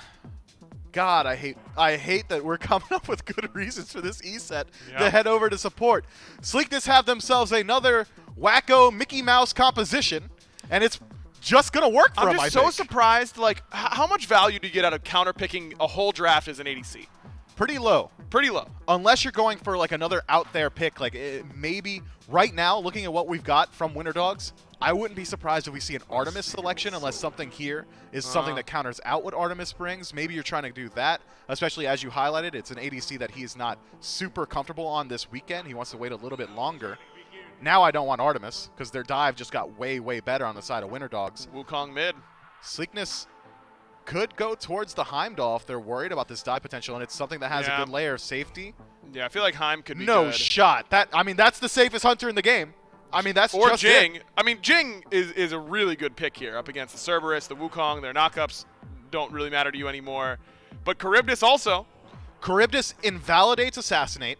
Well, you go down, it's like an instant disapparate. You have to beat it, but yeah. You do have to beat it. He also invalidates Stygian Torment. Hachiman can't hit you with the cavalry charge. I like Charybdis as long as they realize the same thing that Zapman realized, the only other person to have played Charybdis at a competitive level, is that it's not your job to carry the game, it's only to play safely, but instead it's a Cupid lock-in. And looking at Cupid into this composition from Winter Dogs, I'm not sure that you needed to wait on your pick here. Nothing really screams Cupid to me. Cupid's ultimate doesn't work against Hachiman. It doesn't work against Loki. It might as well not work against Cthulhu. You're stopping the 72 transformation from Sun Wukong, but Somersault Cloud's going to get you out of there literally every time. Stygian Torment, really decent up against this as well. I don't love the Cupid pick here. Neither do I. And Wowie plays this pick a lot. This is like his signature pick. So if there's anyone who should know the Cupid-Hachi matchup, it's the other guy that you're playing the Cupid against. Little surprised this is the direction that Dude Man Bro 429 has gone, but you know what? Dude Man Goat. I'm sick of questioning it. Why am I thinking about it? Why am I thinking about it? They haven't lost yet. It doesn't matter what they really pick. haven't lost. It hasn't mattered. Like it does. Had they had one comp that you go, yeah, that all makes sense. Probably not. No, you're right. They've So here we always are. had one Mickey Mouse pick, at least one. ESET support, Merlin mid, Serket jungle, Odin solo, and Cupid ADC for Dude Man Bro. On the other side, the Winter Dogs, they go Wukong mid, and we haven't even touched it, which is how insane this draft has been. Of the Warriors in mid, Wukong, low cooldown poke, pretty decent all-in, some safety. How do you like it? It's got good wave clear. Jinkubang does additional damage to minion wave. We know he likes going towards the Soul Eater, so should have a decent stat stick early on. Decent escape as well, so if you're worried about the gank potential of a Serket and an ESET, and you do need to be worried about that between a silence, a stun, a taunt, and another root essentially from, well, Serket's ultimate. I think Sun Wukong is safe and will survive the early game, and that's the only reason you really ever go towards Sun Wukong is his level of safety. But if I had my choice of binary scale, do you want a Sun Wukong in mid or not, I'm going not. And that's just it. Look, I mean, this is their style, though. They go with these options, and they've got good magical damage at the very least between the Cthulhu and the Cerberus, right? They've got enough magical damage to make you actually think about building something. But it's not burst magical. No, except it's for paralyzing spit. Yeah, it's whittle. You know, you're getting chunks, but not a whole lot besides that. I will say that as a mid laner, among the mages that I want to play against warriors or assassins, Merlin is like near the bottom. I feel very unsafe. You have no built-in sustain. You have Arcane Stance doesn't work. Arcane Stance just doesn't work against him. I think that Nehu is going to have a potentially tough matchup here. He could, but he's got so much safety built around him. Oh, you're getting Dove, Circle Protection on your feet. Now you're taking less damage. You're getting a burst heal on the tail end. Oh, you're getting Dove, Ring of Spears. Walk through it, man. You're just fine. If Nehu is going to be the target, and he will likely be the target throughout the duration of the early game, he's got a great composition built around him. And even in the team fight phase, he's going to have healing coming his way from this Cupid. And that's just about it for the Cupid in my mind. What a way to potentially end the LAN. The Winter Dogs now, their backs against the wall. We shall see if Sleekness is going to continue their undefeated streak. They have been unbelievable so far here this weekend, and they're trying to do it with an unconventional composition. What better way to go into a Game 3? Let's see what happens. Can Sleekness keep their undefeated streak alive and walk away from the LAN squeaky clean? Who knows? Look, fellas, we got to be used to this at this point, right? Sleekness have just been playing these styles of composition all weekend long. They've been winning with this style of composition all week long. It is ESET support, it is Serket jungle, and it is Sun Wukong mid. Trelly, take your pick, man. Let's break down something here. Maybe we start with Sun Wukong mid. We already know what we got out of Quig's ESET support here. Benny Q not one to shy away from some unconvention in the mid lane. And he'll do it again here with the Warrior start. Quig, though, he's already dead. Been bad. It's a double stun, but it's a dash out from Dude Man Bro. But it's first blood over in the mid lane. Nehu has already gotten first blood onto Benny Q, but the immediate answer from the Winter Dogs here in duo. Didn't Myth just say that we only pick Wukong for the safety? Benny Q getting first blooded before the minions even meet at this point. Oh boy, yeah, if you told me beforehand, I would have said Sleekness 2-0, no doubt. But looking at these drafts, I'm seeing a lot of weirdness on both sides, but this speaks to how Sleekness likes to play. I mean, they have they have Quig on that support, and already we got the gank coming over. No, they're gonna a little telegraphed. Looks like Winter Dogs are able to spot it out around the corner. So Nehu's got first blood, and we got to kind of see how that happened. Benny Q at level 1 didn't stand much of a chance to a lot of the damage there. So a 1 level down Quig reaches level 2, but Wowie and Sybil will take over to level 3 here soon enough.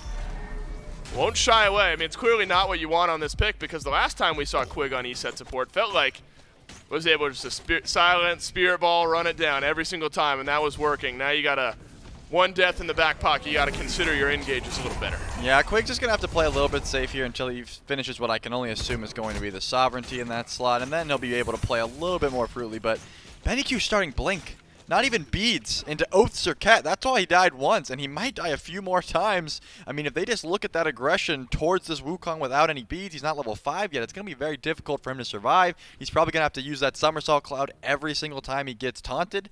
And he won't even live it for a while. He's going the Transcendence route like he did last time, probably into a Soul Eater. It's going to take him a while to get those stacks online. I mean, if you pick Wukong mid, I'm assuming you really want to get ahead early, as Miff was touching on, and he just did not do that. Yeah, I think we got to flip around the question, though. I'll wait and see if Sybil's able to steal away the purple, which he's not. Into a Merlin. Let's kind of negate the first blood here. They're both at least at level 4. Nehu's still going Doom Orb. So we'll get a little power online early, hits level 5 before Benny Q.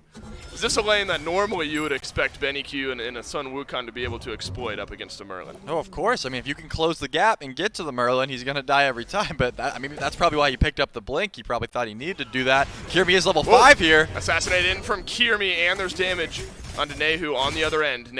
Oath, rather, not level 5 yet.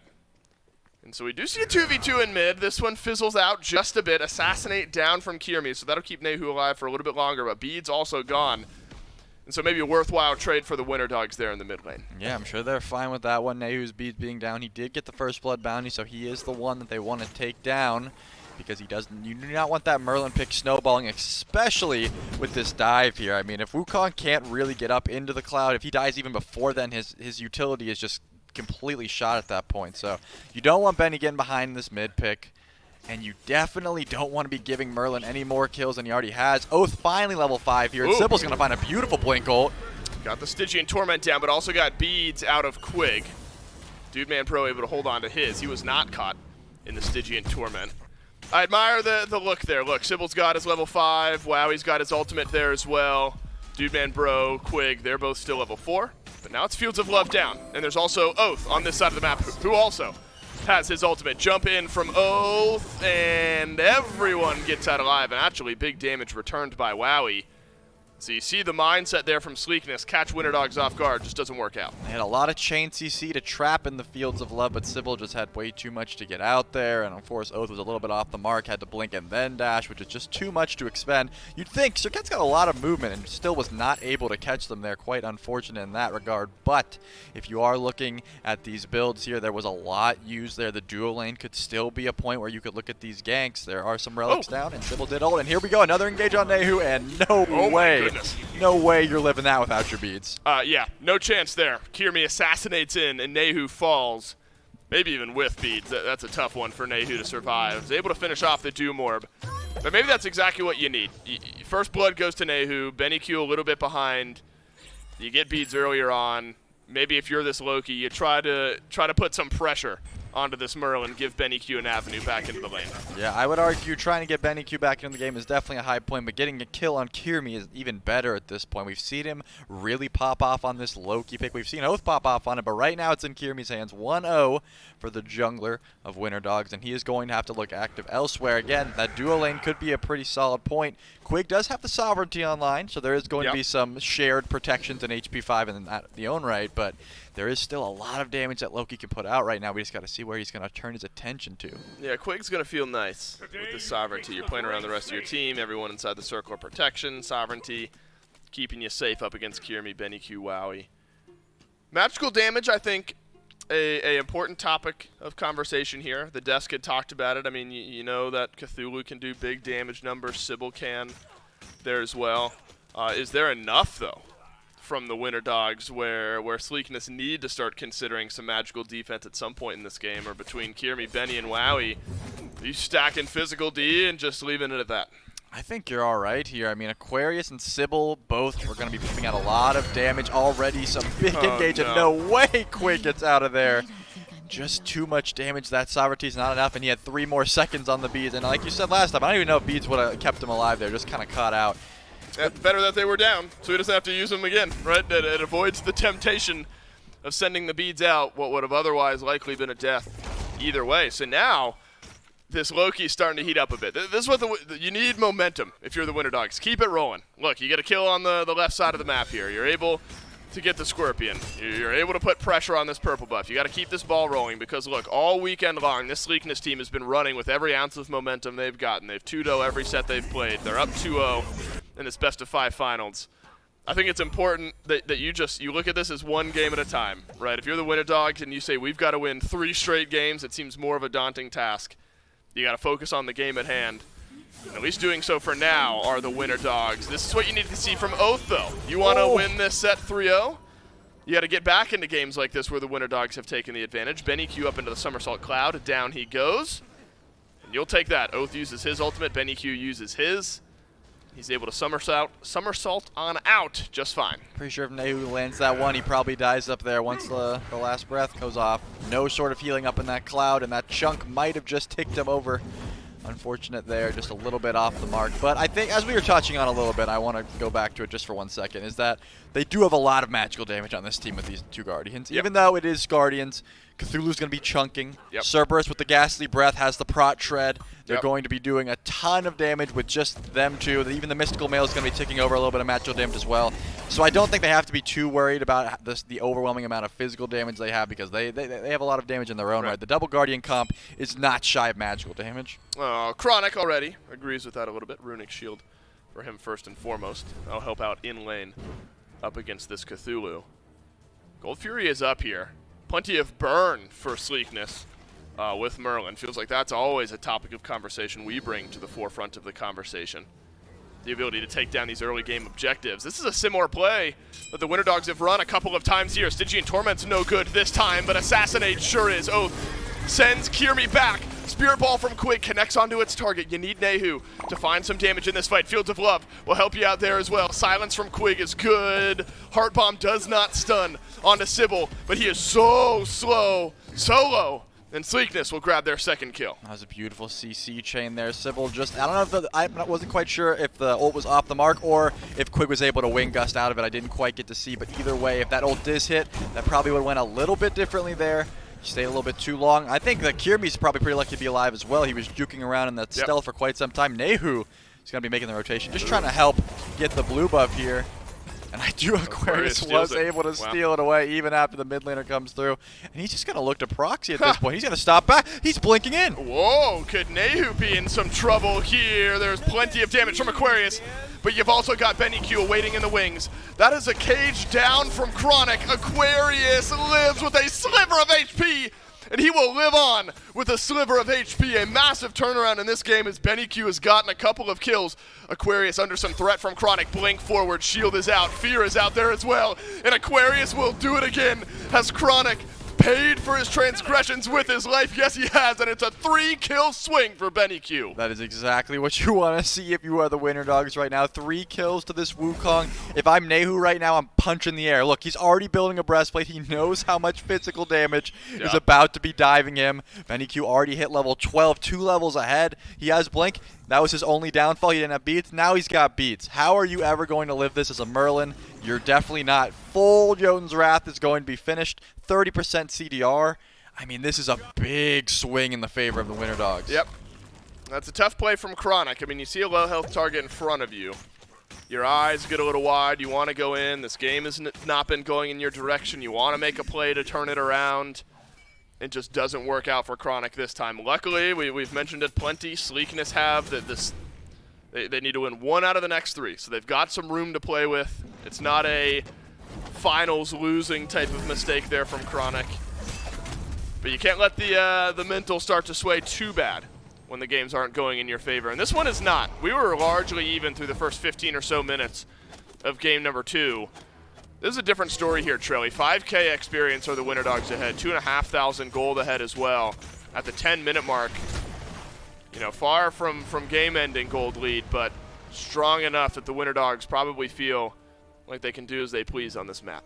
Yeah, if we're Sleekless Night right now, you're not probably looking at what we did wrong, what are we looking at next game. I don't think you're that far down just yet. But Cure Me.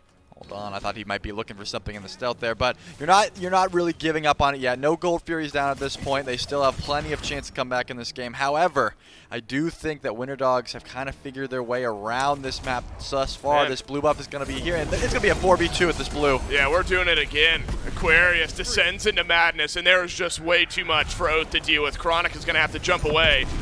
And there's a lot of damage to be done underneath this tier 2 tower. Chronic's learning it the hard way as he bought enough time, though, for the rest of Sleekness to rotate in the backside. Nehu's got some good damage onto Sybil, onto Kirmi as well. Quig has already used the ultimate from E-Set. BennyQ transforms, flaps on away. And so one down. That's Oath, who has not had a comfortable game on this Circuit yet up to this point. A kill is always something you'll take here if you're the Winter Dogs. Yep, he's got 40% CDR now. That Pridwin shield has been finished, so that is going to help out a ton. The Circuit still has a lot of value in this game. This just, to me, when I saw the Circuit locked in, it didn't seem to me like that Oath pick that we've been seeing this week. We see him more on these hard carries, but now he's going to be more of a CC bot. Still lots of damage on the Circuit pick, no doubt. Probably building into a Void Shield there because they do have 4 physicals at this point, and they want to try to get rid of some of that damage. So I think this could be one of those options where you just want to stay alive for a bit. Sleekness not probably trying to contest too hard. Just stay back and get that farm online. Maybe try for a late game fight, because at this point, Quig is essentially non-existent. He is level 9 at this point, even with the other support, but his damage is just nothing. The Sovereignty is not doing too much. He's just a CC bot as well. If I'm remembering correctly, when we saw this E-Set support earlier on, I think Chronos Pendant was somewhere in the build there for Quig. I'm not sure you can afford to build that just yet with the way this game is going. Worth mentioning, and the desk talked about it as well, a lot of base damage on that Circle of Protection. So, despite a lead for the Winter Dogs, if Quig is up and has Circle of Protection and is close by to an objective, that's something Quig will probably feel fine walking into and trying to steal away. So, the Winter Dogs have to consider how they want to fight around these objectives while this E-Set is around and has the ability to steal, because those are the types of avenues, steals, objective steals, little mistakes like that can get Sleekness back into this game. That said, if you keep doing this, just being obnoxious on the right side of the map, Chronic is going to be a non-factor. Assassinate right on out of the cage. That's a second. Somehow feels like more than a second death of the game on a Chronic. This is a good pull, though, from Sleekness. You got to complete this objective. The Winter Dogs close by. Wowie finds some auto attacks in there, and Sleekness do take down the Gold Fury. But the all-important task is getting out alive. Sybil has something else in mind. Lots of stuns connecting onto the Cerberus. Pull back through from the Stygian Torment. Can you get Gold Fury +1? Yes, you can, and Sleekness strike back. Sleekness knew exactly what to do there. They knew Kirmi and Aquarius were both over there in that right lane. They pull with the Circle of Protection. BennyQ might be looking for Nehu here. I think he's going to be just fine in that regard. But either way, they knew exactly when they could get aggressive. They knew how they would be able to pull that. It was a 50-50, but with Circle Protection, it's never really a 50-50. Like we said, unless you misplay, that's a guaranteed confirm on that objective. So Winter Dogs are going to take the Pyromancer, but Sleekness still being able to find these objectives and get a little bit aggressive in that sense. They got Sybil as well, despite being this far down. It's a huge win for them. Yep. Of course, gives Sleekness some help, but also takes the Gold Fury away from the Winter Dogs. So that's not an avenue that the Winter Dogs will be able to expand their lead early in this game. And the icing on the cake, of course, getting a kill onto Sybil by the end of it there. BennyQ had a hot start to this game, a 3-kill swing on the right side of the map. Everything has kind of slowed down since then. Transcendence fully stacked, Jotun's Wrath into the Soul Eater as well. Soul Eater was very popular when Sun Wukong solo was popular. Hasn't seen much play outside of that. Once you get these kind of double stacking items there, Trelly, Transcendence plus Soul Eater fully stacked, this Sun Wukong, that's already a problem, is going to feel a whole lot worse for Sleekness. Oh yeah, once those items are stacked, it's going to be full cooldown, tons of damage. I can only assume Benny's going to build into a Heartseeker. He's going to be even chunking tanks at that point. Yeah, why not? The whole point of this pick is to be able to dive the backline safely. You're not a typical mid laner. Merlin cannot do this, so Benny's going to have to make them adhere to his play style, which honestly is how Sleekness even got to this point. They've been making all these other teams trying to kind of change how they play and play to their style. This game, it is all about the Winter Dogs. Despite that one goal fury we just saw, it is pretty much just with them driving this game and playing however they want to. This blue buff invade has been very popular, and it's coming right back. BennyQ with a 3-level lead over Nehu on the other side. It's going to rotate to the right side of the map. That is a lot spent onto a Sun Wukong that is able to get into his ultimate anyway. Aquarius up into the Descent into Madness. Circle of Protection is through. That'll give Chronic a nice heal. Sybil immediately jumps in under the Tier 2 tower. But the Stygian Torment canceled out. Sybil locked into place and taken down. But in the backline, Kirmi has evaporated Oath. He has turned to dust. And the Winter Dogs able to at least return a kill. This Loki is a serious issue. We have discussed BennyQ plenty. Turn your eyes towards Kirmi on the Loki. He might do it again. He's stuck around. Avoids the stun. He's got a lot of damage onto Quig. A pull back in from Nehu, but that's bot time for BennyQ to walk on in. A good silence from Quig keeps his mid laner alive. He might pay for it with his life, but the Spirit Bomb is there. Nehu now chasing down Kirmi, who has overstayed his welcome. Stun from Chronic on the other end. Nearly a big play onto Nehu. And Kirmi, you put that in a team fight, and Sleekness has died 9 times by the time Kirmi ends up going down there. He wasted so much time. Does give up his life, but he nearly turned around a kill or 2 by the end of it. Kirmi was playing insane right there. The 5-0 Loki falling is a big deal, though. That shutdown gold is going to be huge for the side of Sleekness, but the fact that he lived that long and almost killed Nehu, if Nehu doesn't have breastplate, 100% that's a death there. So good play on both regards. In fact, Quig had a very sick silence on the 72 transformations to make sure that Nehu got out once. He almost let it slide by dying there. Either way, I think that Winter Dogs still have their lead. You know, that wasn't too awful, but Dude Man Bro making the rotation to get the Fields of Love ups on Sybil, kind of CC chain him underneath that tower. That is exactly how that fight ended up going as well as it did, because it could have been a lot worse. Yeah, it's been the only weak point for the Winter Dogs is Sybil. And, you know, I don't know if you saying that's a weak point feels a little harsh. I mean, Sleekness has been pouring everything into Sybil. It's a jump in, immediately met with a silence, a stun, a Fields of Love, another stun on the end of that. Oath is likely there. I mean, there's just so much poured into Sybil. But it has paid off for Sleekness up to this point. It's about Winter Dogs being able to rally around that and make use of the abilities that are then on cooldown. Aquarius has been obnoxious on the right side. Has effectively had Chronic push between his Tier 1, Tier 2 tower for the last 5 minutes of game time because BennyQ and Kirmi have been here to help out as well. You see that many on right, you choose to push down left, and that's what Dude Man Bro is doing here. Chronic able to survive, that's important there. Tower goes down, stun onto Wowie. But a Tier 1 tower on left, traded out for a Tier 2 on right. Winter Dogs feeling just fine. Wowie can keep this Tier 2 up. That would be absolutely huge here. They don't have, they do have some archers there. He can't clear the banner. Looks like it just went down there. So it looks like they are going to have to tank this up a bit, but no one's really in range to even stop this at that point. So it is going to be the trade. Wowie doesn't want to risk his life there. If he risks his life there, they probably look for a Phoenix and people have to back. You don't want to see that. But at this point, that Primal Fury is up and they are being big grouped here. These are the big damage you want to see Benny and Kirmi together as they head over to this Primal Fury. You wondered about magical damage. Aquarius has got plenty of it, top in the game. A lot of that has been poke damage on a Chronic, who's been kept out of lane, out of contention for the last couple of minutes or so. Oracle's started up. Oracle's finished off. Winter Dogs, considering a Primal, it's actually Sybil who's furthest extended out here in this fight. Everyone's starting to envelop this side of the map. Gold lead has been back and forth, hovering right around the 3,000 mark right now, and that's a lead that the Winter Dogs happy to play with.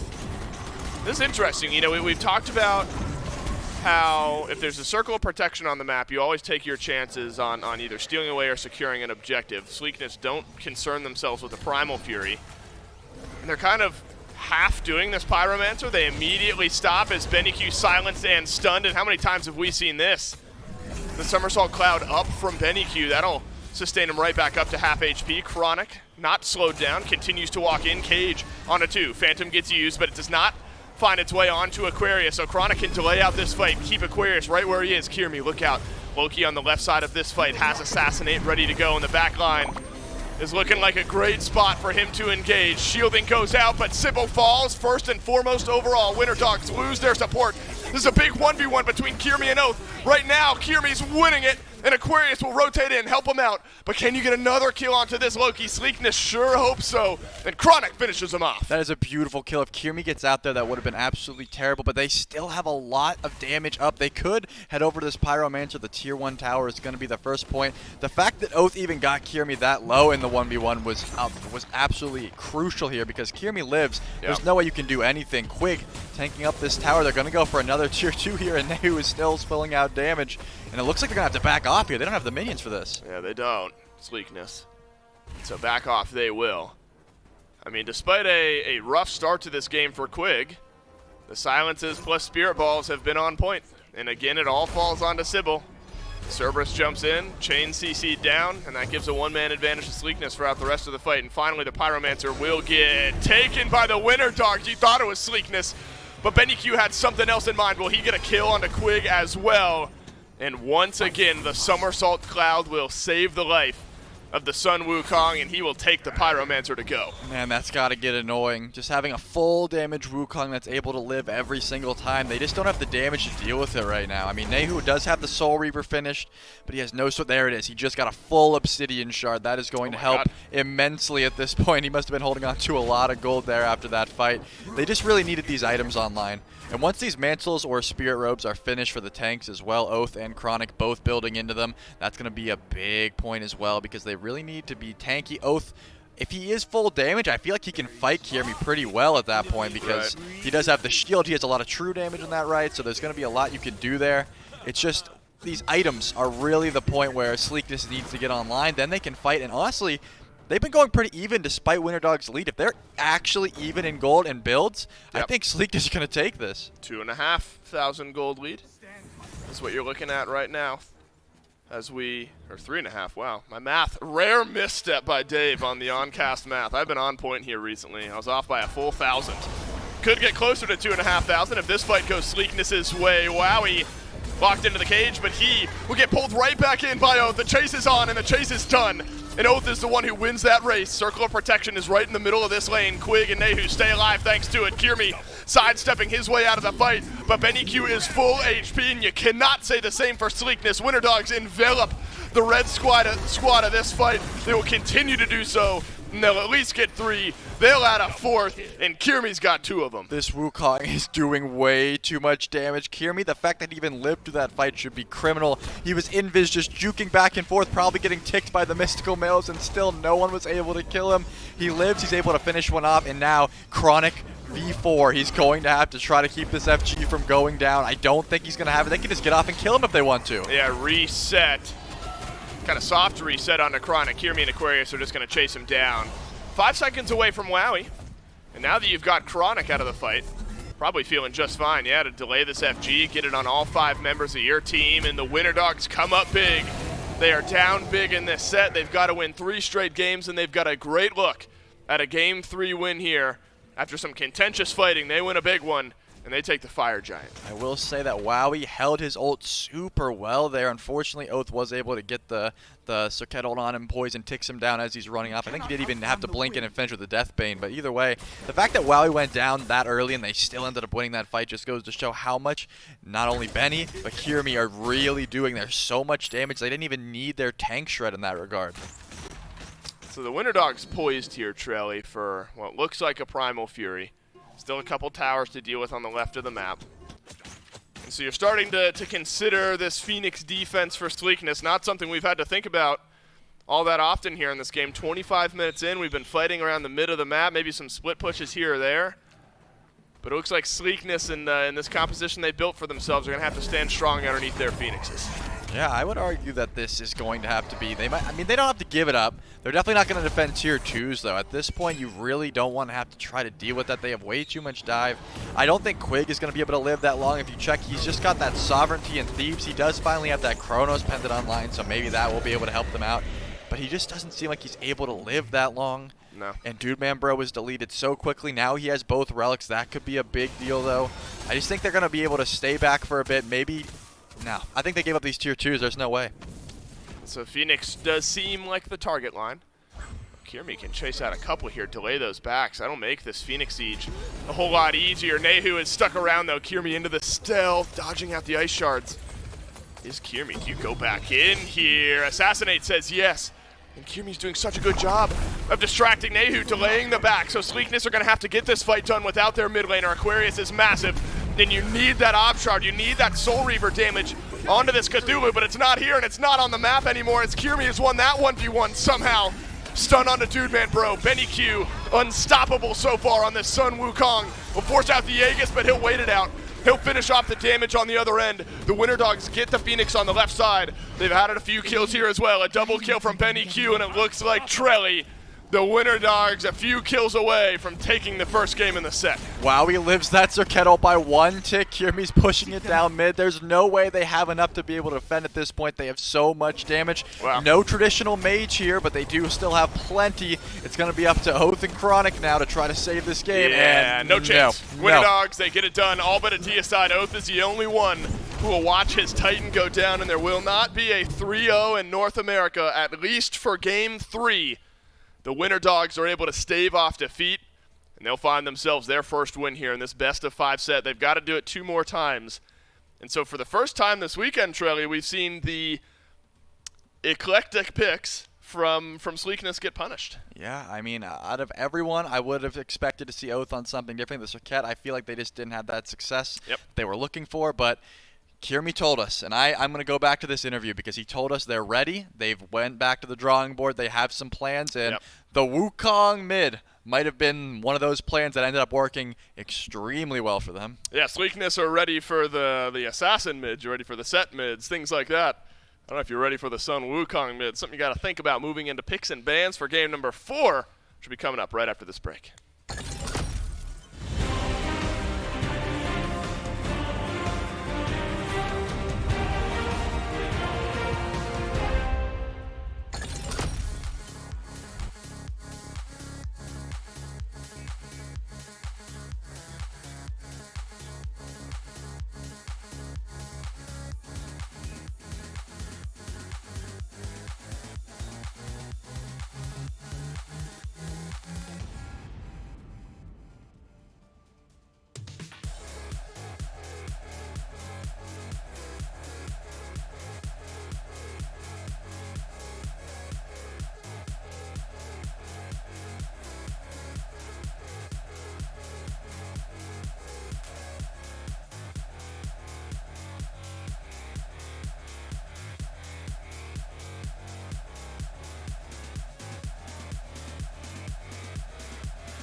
That's right, hi-rez showcase and the SMITE World Championships already fast approaching.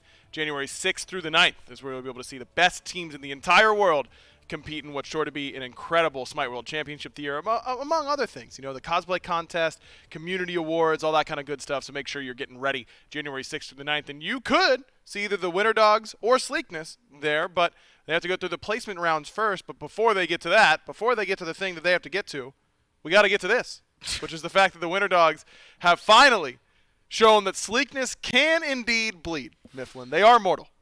Yes, but it is a long journey from here for the Winter Dogs. It's got to be a reverse sweep. They are no longer allowed to drop another Hey, they game. only got to win 2 more games. Only 2 more, but Sleekness only need 1, and a journey of 1,000 steps begins with just 1. Winter Dogs, they come out ahead. You know what step is the most important, Miff? The first one? The next one. The second one. Why is that? No, it's always just the next one. I see. That's wise. That's a quote from a book I very much like. Oh, Benny it's Q like Doom. on the Sun Wukong mid, absolutely incredible. Dominant, some would say. The Merlin pick for Nehu just got bullied, as expected. Aqua was absolutely phenomenal on this Cthulhu as well. I mean, the Winter Dogs, they do it with weird picks, but they do it well with these weird picks. They do. Winter Dogs come out ahead in a very quick fashion in this game, but Sleekness weren't able to go down without fighting back. Do eventually make this an interesting match. I thought maybe we'd be looking at a just clean sweep for a moment there, but the team fight potential of the Winter Dogs, specifically Aqua, stepping up in the mid-game. Kirmi, finding a couple of pure assassinate targets, was able to close this one out.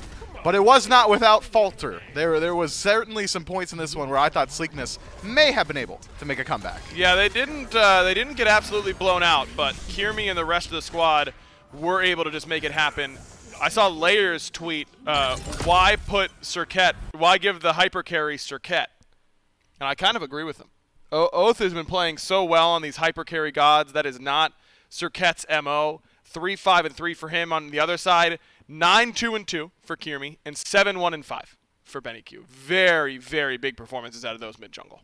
Yeah, and when you pick something like Sun Wukong mid, it has to pop off. So Benny Q, congratulations on that phenomenal performance. When you're looking at the damage output, you can only talk about exactly one guy, and it's Aqua. Not only is he mitigating 36,000, incredibly impressive in its own right, but he's also putting up 24,000 damage on his own. Phenomenal from this Cthulhu. And it was not as if Aqua was given a free lane. There was a lot of rotations from Oath early on towards solo, but it was not enough to slow down this Cthulhu player. Yeah, and the Cupid pick for Dude Man Bro does double Wowie's damage. Wowie only clocking 5k in that game, but still didn't feel that same impact from that Cupid pick as we would have liked. And as we've seen from Dude Man Bro this entire LAN, not quite that same carry potential. Sleekness now got to go back to the drawing board a little bit as far as this draft goes. But like you said, even in a game where Winter Dogs got off to a really good lead, Sleekness was still competitive in this game.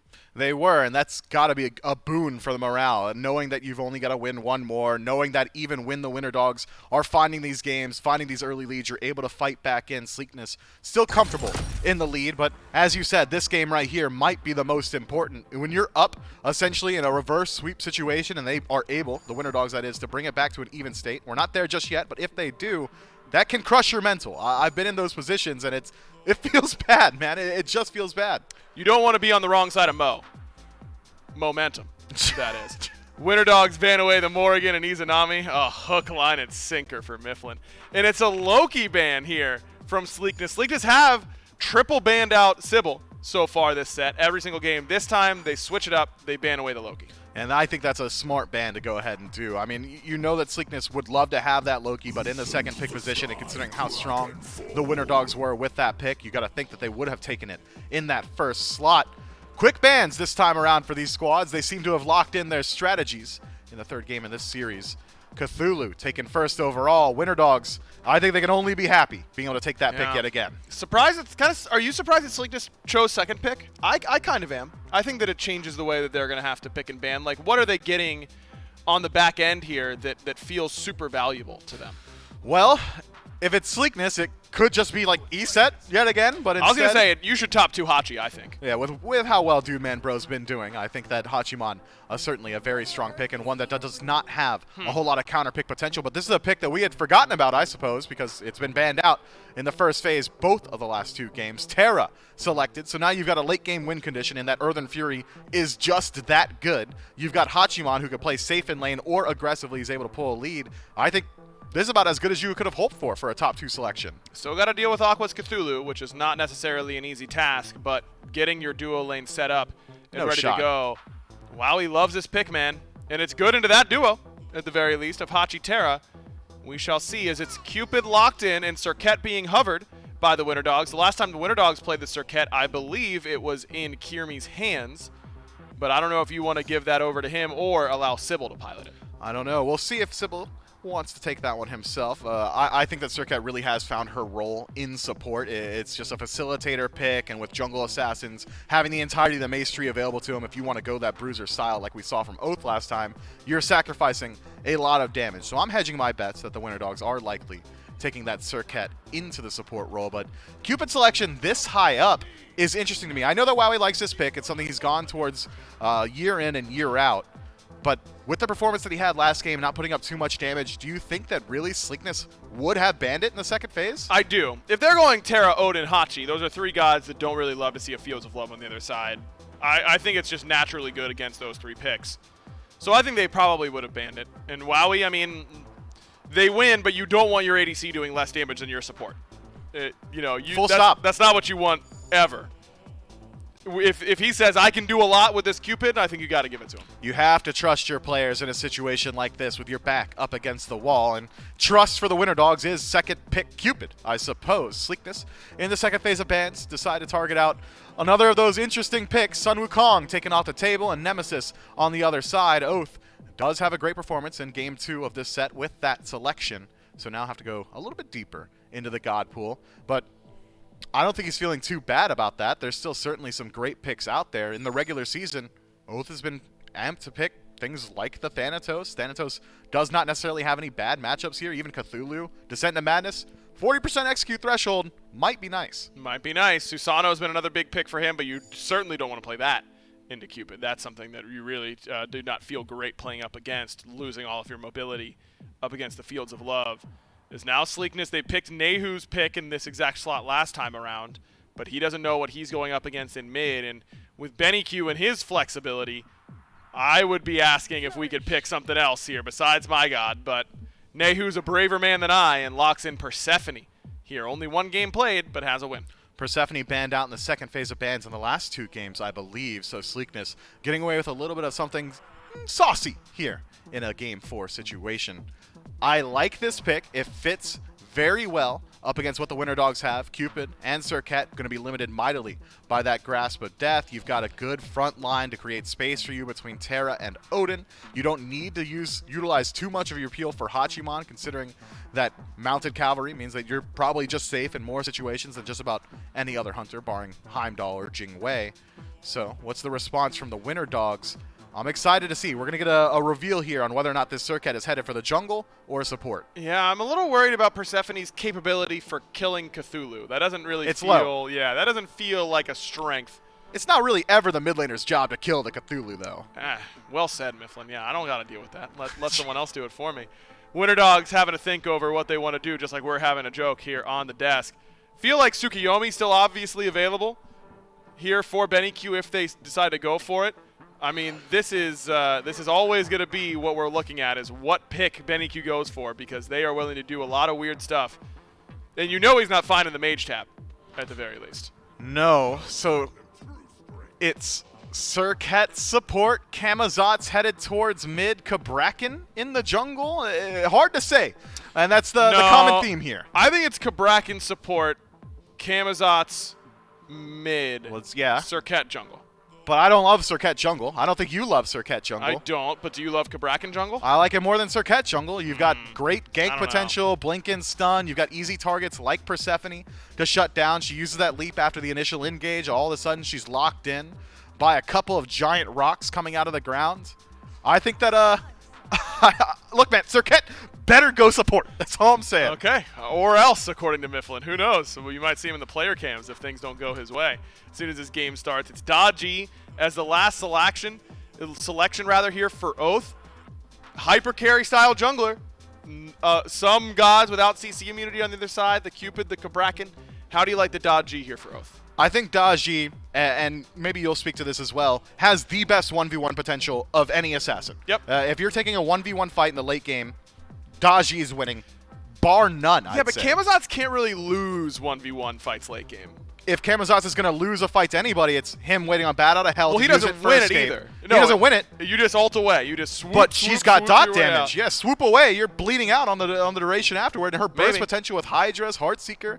I think this Camazotz is going to have to play a little bit safe later on. I wouldn't be surprised if we see a couple of Magi selections from the Winter Dogs as well. I really do like this Sleekness draft. You've got Engage. You've got too much Engage, honestly. I mean, Terra goes in with Earth and Fury. All of a sudden, Winter Dog's going to scatter to the wind. When you're scattered, Ring of Spears can find a couple of straggler targets, burn some beads with the stuns. The ultimate from Persephone just has to slam a wall nearby. Either you're killing that weird was it like a bush? Like what's the thing in like in the Western movies that like rolls through? It's like a tumbleweed stuck to the wall that'll reach out and grab people. You either beads that or kill it. A tumbleweed's defining factor is that it moves, and Persephone Ultimate doesn't move. When Well, it hits there's the no wall. wind on the battleground. It's indoor. What if Kukul Khan's on the field? How are you not going to call me out on the indoor thing? And then you're going for that instead. I'd already formed my counter on you before I even listened. I didn't even hear your last few words. You're just waiting for your turn to speak, man. I'm a caster, yeah. So anyway, I really like this Sleekness draft a lot. They've got good bead spreading potential. They've got great ways to utilize it. But I think the main stumbling block for Sleekness is going to be dealing with this Cthulhu throughout the team fight phase. He has been dominant so far on it, and I expect it to continue to do so. Look, I mean, I think for me it's been two individual battles that have been really fun to watch. It's been Dude Man Bro 429 up against Wowie, and it's been Oath up against Kirmi. And if one side can win both of those individual fights, I really don't think that the rest of the match is going to matter that much, because those two individual sides for each one have been so dominant at times throughout this land that, you know, specifically Dude Man Bro and these junglers, like they have been so good in these carry opportunities. I think Wowie has a lot of weight on his shoulders here with the Cupid. Completely agree, especially with a Cupid selection this high up in your draft. And when we're talking about Daji, she's got good matchup into the Cupid as well. Fields of Love doesn't work. It just does not work against Daji. She don't care. You could use it for chase down, but you're not using it for counter engage. She's going to use the 1,000 cuts to walk her way out of it, or worst case scenario, powwow to chase you down. Winter Dogs do or die situation now as we head into game number 4. Let's see if we've got our first game 5 here of the LAN. Throw it down to Dave and Trelly to bring us the action. One game at a time for the Winter Dogs. You've done it once, you got to do it twice more. Here in game 4, the Winter Dogs will look to bring us to a deciding game number 5. Trelly, this looks like the most standard draft we've gotten from Sleekness all weekend long. There's still a little intrigue sprinkled into it, I would say. This Persephone pick, not all of the rage here as of late, but maybe the most interesting pick we see here on this Sleekness draft. I mean, I'm very surprised that Benny went with the Cabrakan mid, man. Oh my God, where am I starting? Yeah, what's going on here? I was wondering where the pick was going to go. And they have 4 blinks. We just figured out. Oh my God, is he just going to... Now he gets first blood! What just happened? What? Can Oath finish this? He's got blink. Maybe. He's got blink still, or No, he used it? He Kirby's used here. it. Yeah, he used it. He can't do it. I saw Benny Q use blink, and I'm thinking he's just getting to lane or something. No, he was jumping on to Nehu, who is dead. All right, first blood to Benny Q, and only Benny Q. That's a 1v1, not a 2v2. A solo kill for Benny Q on the Cabrakan to start off the game. Maybe level 1 is your PowerPoint here as the Cabrakan. I mean, Cabrakan's always going to win the 1v1 versus Persephone. We haven't seen it happen pretty much ever, but yeah, that is the case. Dude, No way, bro. no way. We're doing this. Is this what we're doing in Where's game that number 4? banner? I guess we are. Quig collapse the walls together onto Sybil, and we go on. There are 2 kills in 1 minute and 20 seconds, and if Sleekness have it their way, they'll add a few more. In goes Oath. Kirmi locked into the back of the purple buff pin, and he will help finish off a kill on a Dude Man Bro. But wow, he's got a double. This is chaos. In game number 4, 2 kills land onto the Cupid. Could be a triple. This is a 1 minute 40-second quad for Wowie. He is Missed the heart bomb. unreal. 3 kills on the board for the Cupid. Benny Q's laughing. My brain is fried, and the Winter Dogs have 4 kills in 2 minutes. I mean, the trembles were huge there. If WoWie got a quadra kill before 2 minutes, I would have jumped up and yelled and screamed. But Then I would have either way, loved to have seen it. Either way, a triple kill is insane. If he hit that heart Yeah, bomb, he'll settle for a triple. yeah, oh right? yeah, he had to settle for the triple there. Unfortunate for him, but either way, not the start you want to see from Sleekness. There are some high points there. Obviously, your duo lane does get 2 kills, but on the flip side, 3 kills on the Cupid. We were wondering if we should have prioritized this Cupid so much, right? We saw it be picked very early, and already working out for you. But I would argue that Cabrakan set up a lot of this. Benny playing pretty insane. 2 minutes in on this Cabrakan mid pick. It is working out quite well for him so far. Yeah, not bad at all. 103 will feel just fine for Benny Q. His blink is coming up, I might add. That's not the out of combat timer. That is back on good old-fashioned cooldown, off of cooldown.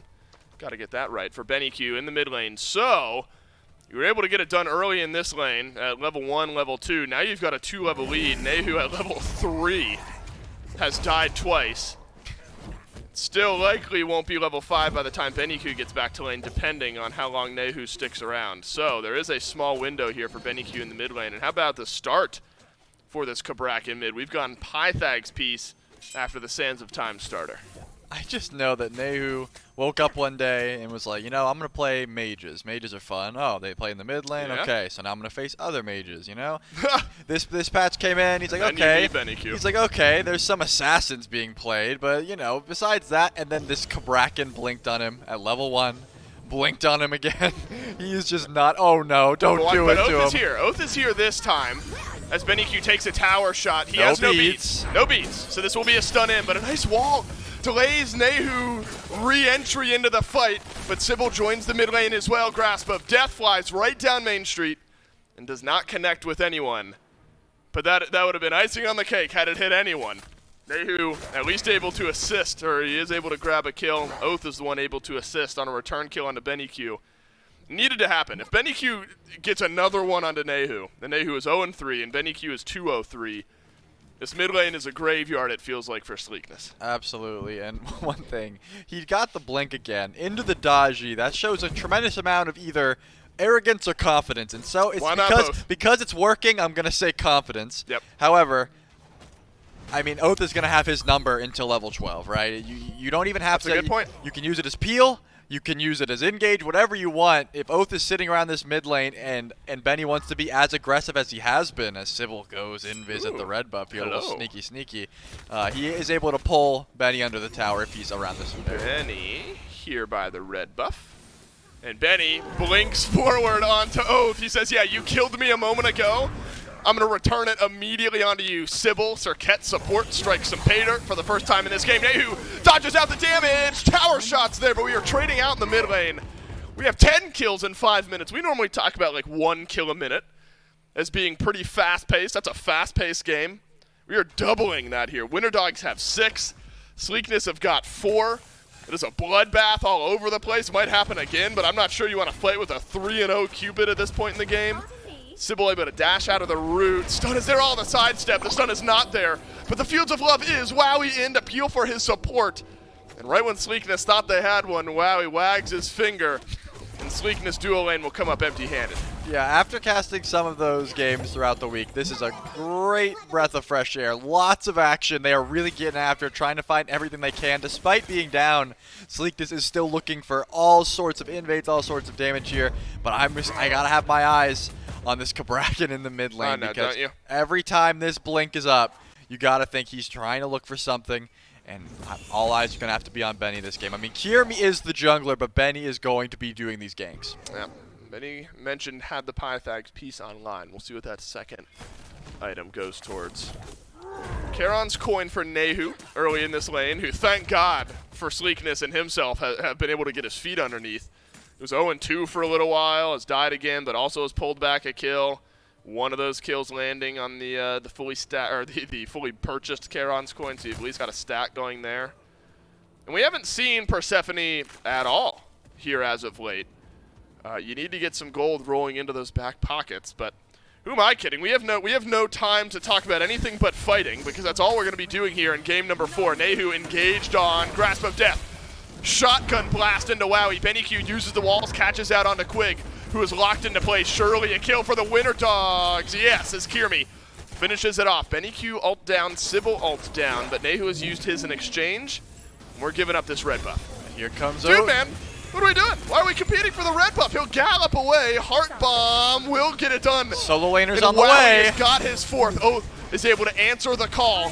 Then we'll turn at least one kill around. Kirmi takes a tower shot. Chronic will turn another around. A 2-kill swing for both teams here. Mid laner down. Both hunters are down. Kirmi is the jungler that will take the lone death here in this fight, and another red buff skirmish, but this one a little bit more even. Everyone but the solo laners have found a death at some point or another in this game. Do you think the solo laners are sitting over there like, what is going on? They got to be bored. That's why they came over to Right. check it out. They made the trek over, just looked at red buff, and they were like, oh, you got, okay, I guess I'll stun this guy in a tower, pick up a kill, head on back. Back why to not? the farm game. I mean, they're Chronic and Aquarius are just vibing in lane. In every couple of minutes when the red buff comes off, there's just kills streaking across the screen, and I think your point's correct. All right, finally, I want to get involved in some capacity. Chronic, the only one to get something in the kill or assist column in that last fight. Runic shields to pick up for the Odin yet again. Aquarius feeling just fine with where he's at on the Cthulhu with the 1 level lead. Doesn't have a kill, but surely has that 1 level. Feels like we're trickling into triple-double territory for Kirmi here. You're a third of the way there. 3s across the board. And you're playing the dice roll game, it feels like. I'm going to go in, I'm going to find some damage. I'll probably find a kill. But Kirmi's also died for it a few times. Yeah, right when that bat out of hell comes down, Kirmi seems to be finding himself dead. Oh, no. Oh, Oath. Oath has a lot of options here. Can't really reach the minions. Is going to have to go up into the powwow. Yep, one of the chains on to Kirmi, who does have Bat Out of Hell, but he'll take the stun just fine. I'm going to save that ultimate for the chase if it's even needed. It is not the 4th kill for Kirmi here in this game. That is huge damage from Benny Q. Oh my god, Nehu, no chance you expected that. Though it's been happening to you all lane long, but now Nehu alive. Grasp of Death finds the back wall immediately into the cage from Chronic. And so this is a good chance to group up some of that damage from Sleekness. So many low health bars for the Winter Dogs, but out and back, Wowie sustaining up his team. And Sleekness, they saw some kills, unable to chase him down. How many times have you seen a 5v5 at the back camps at 9 minutes? Wowie coming all the way over. Dude, man, bro, 429 also making the rotation. I mean, this is absolutely absurd, the amount of aggression that both of these teams have right now. Especially because the builds are not that far along. Most people only have 1 item built. Kirmi just ticks over that Brawler Speed Stick. Wowie, I know, has a lot of gold in hand right now. He's been working on probably going into the Aussie for quite some time now. Benny looks like he was about to go into a Stone of Fall and then changed his mind and just started building more damage at this point. I mean, who knows where these builds are going to go. This Cabrakan already, the build started off kind of a little bit different than you'd expect. Usually you want to get like that Polynomicon, that one-shot, and he is going to build the Stone of Fall. So he started it, changed off it, and then went back to it. So either way, we just know that Nehu is in for some trouble because this Blink Cabrakan has been on top of him all game, already 4 deaths in, and he has no Sword of Peel at the moment. No, Nehu was like half-healthed by Benny Q on the last blink in. It took me by surprise. I said it maybe took Nehu by surprise, and then I corrected myself because it's been happening to Nehu all game long, and so it can't be all that surprising. Benny Q, a bit surprised here, still doesn't have beads, and so this powwow chain will connect immediately into the wall stun as well. But there's a sneaky amount of health on this Cabrakan. He's returning a decent amount of damage into Sleekness, but what he's really done is bought time. The rest of the Winter Dogs surge into the mid lane. Oath trying desperately to escape it. He will not be able to do so. Chronic is rotated in alongside Aquarius. Both solo laners engaged on this fight. Kirmi is sustained up in the back of the engagement as well. Bat Out of Hell saves his life. Wowie's got his 5th. Then the Winter Dogs come up big in a 3-for-1. Kirmi living at 1 HP there. Yeah, Benny, I think this lifesteal is coming in super clutch here. They thought they had an easy pick onto this Cabrakan mid off the powwow. He ends up just banging on the ground and healing. And Simple still once more. The Heart Bomb will confirm it, but it misses. Oh, dude, man, bro. Nearly got the kill onto Sybil. This is relentless. Look, there's fighting and then there's whatever this is. We have kept up the same pace. We're 20 kills, a little over 10 minutes into the game. Chaos is the word I used before, and I might stick with it. Or Game 4 is spiraling in all of the best ways. This is a whole lot of fun to watch. These two teams scrap it out. Unfortunately for Sleekness, everything's been coming up Winter Dogs. All the scraps going one way or another. It's all been going one way, not the other. Yeah, Winter Dogs, it's been going one way, for sure. Plenty ahead in this one. 2,000 gold in the lead, pushing on 12 minutes. And we've not been fighting over objectives much, right? No, I mean, it's been like a none of red those. buff maybe. But now we've got a Gold Fury standing by. And maybe, Trelly, if this game has anything to say about it, we're going to fight and then worry about the Gold Fury. Yeah, Nehu learning that the hard way. Great wall from BennyQ, but the dash out from Nehu. He might live. He does live. Just fine, and Nehu One lives more on. tick would have done it. Sybil's going to dive Sybil. this? That's a lot of ground to cover, I was my going to friend. say, you Yeah, can't gotta- blink. You tanked that already, and now No. Sybil might be in some trouble here. He is.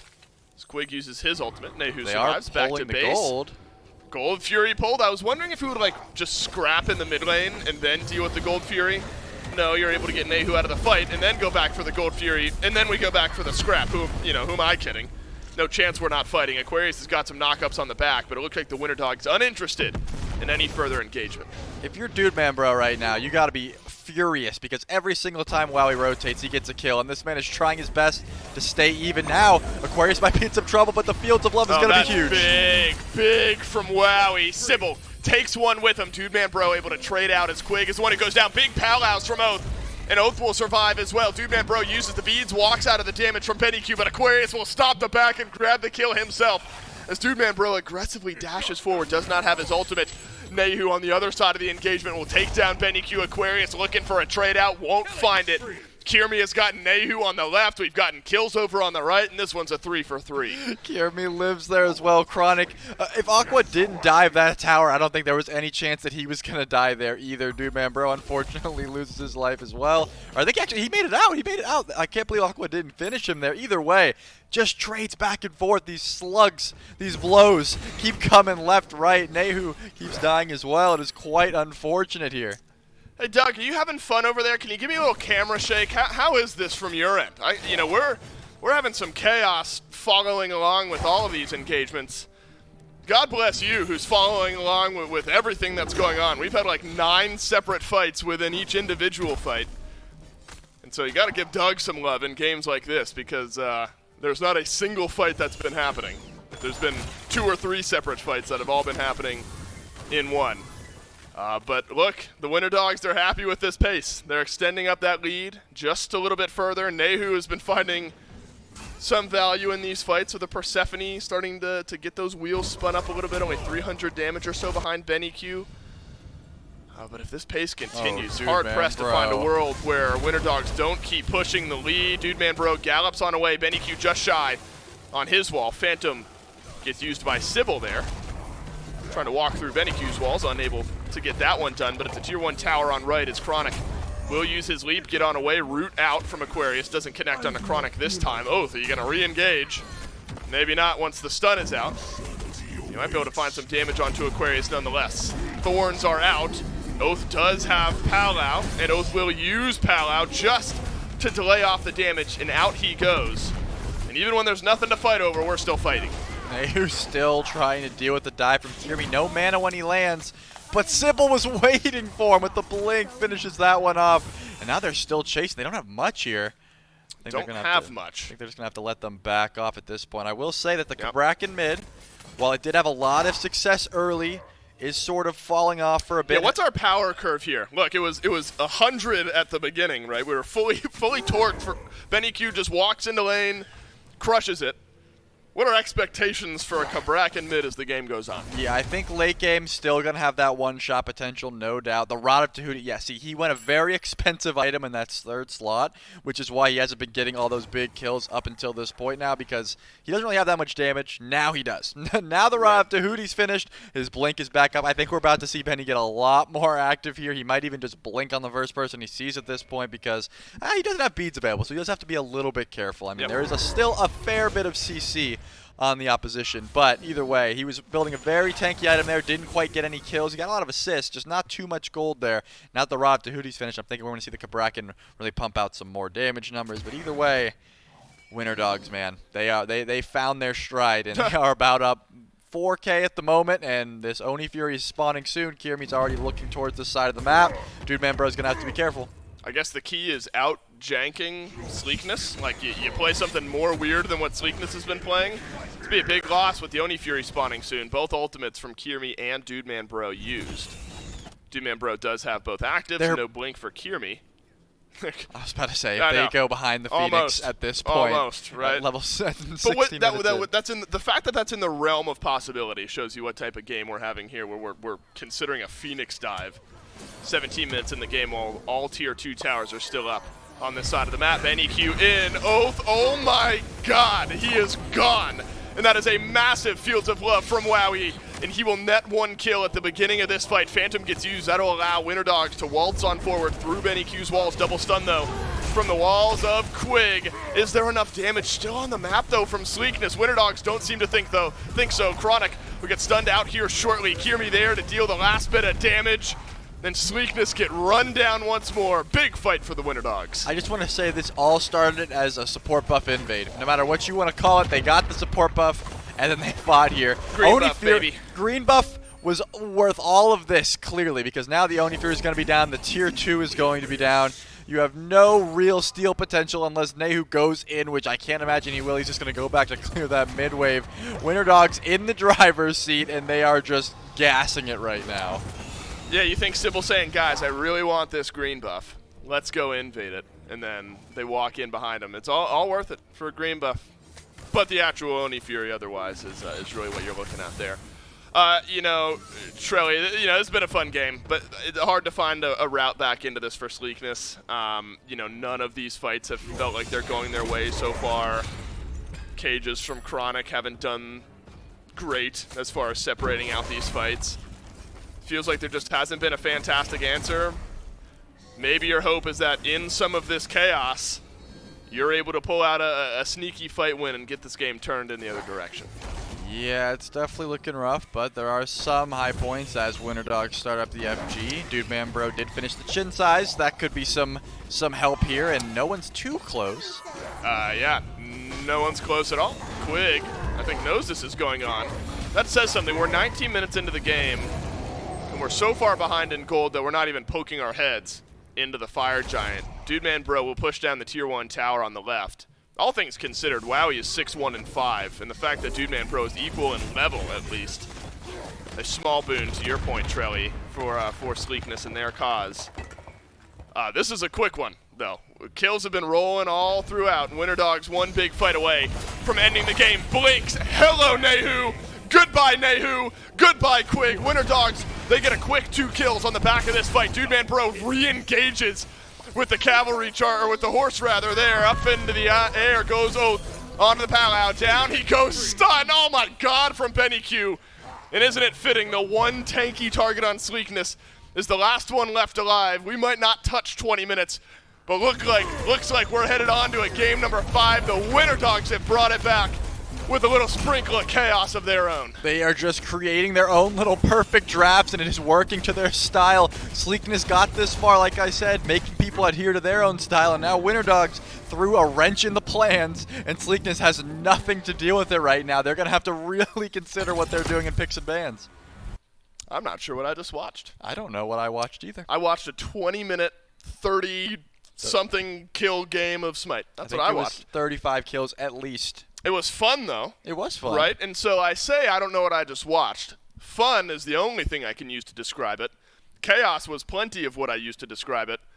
Game 5, though, on the horizon, I said one game at a time. They took it one game at a time. And now Sleekness, the team without any momentum. Sleekness is going to have to come up big here. They're going to have to somehow stop this draft or play to this draft, because at this point, 2 games in a row, they've just been shut down by what seems like tanky mid laners and lots of pressure.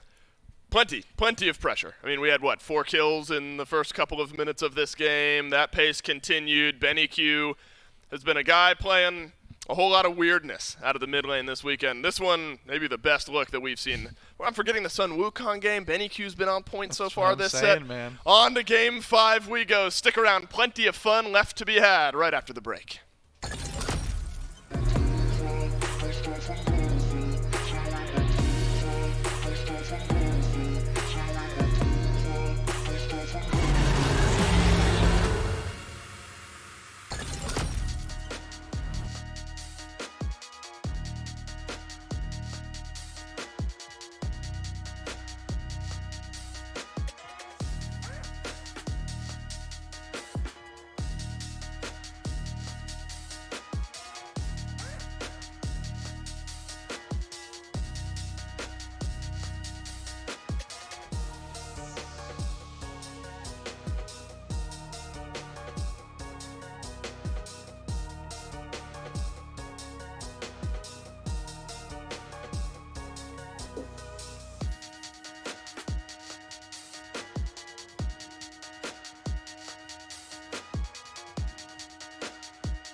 Well, as we all predicted, we all knew it was going to be Cabrakan mid, and we all knew that he would blink in at level 1 and get a free first blood, and we all knew that the Winter Dogs would win because of exactly that. Like we talked about on the desk. Did you guys miss the last desk segment? I don't know. It's kind of weird if you did. By the way, we all also know that Alienware has the best stuff that you can get on the market for PC gaming, including their 25-inch monitor that you can actually just win. You don't have to buy it at all. You can get this for free if you just head on over to SMITE Pro and check out their pinned tweet, enter the giveaway, and you can be walking away with 25-inch Alienware gaming monitors. Thanks again to Alienware for being our title sponsor for the SPL and for giving us a sweet monitor to give away. Aggro and Mifflin still with you here as we head into game number 5. Mifflin, a swift game 4, headed off by Benny Q on Cabrakan mid. Look, I've got beef with the Cabrakan mid in that he went Blink first Relic. Correct. Up against a Daji Persephone composition. Right. Let me break down how that would have gone if it were anybody else besides Benny Q. He gets Daji pulled in.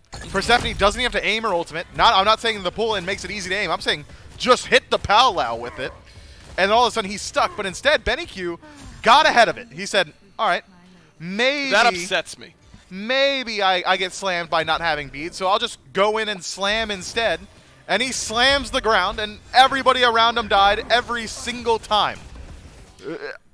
I can't predict these guys, man. And how about a triple kill for Wowie to like start the game as well? So Nehu gets first blooded, then this fight happens where Wowie kills nearly everybody.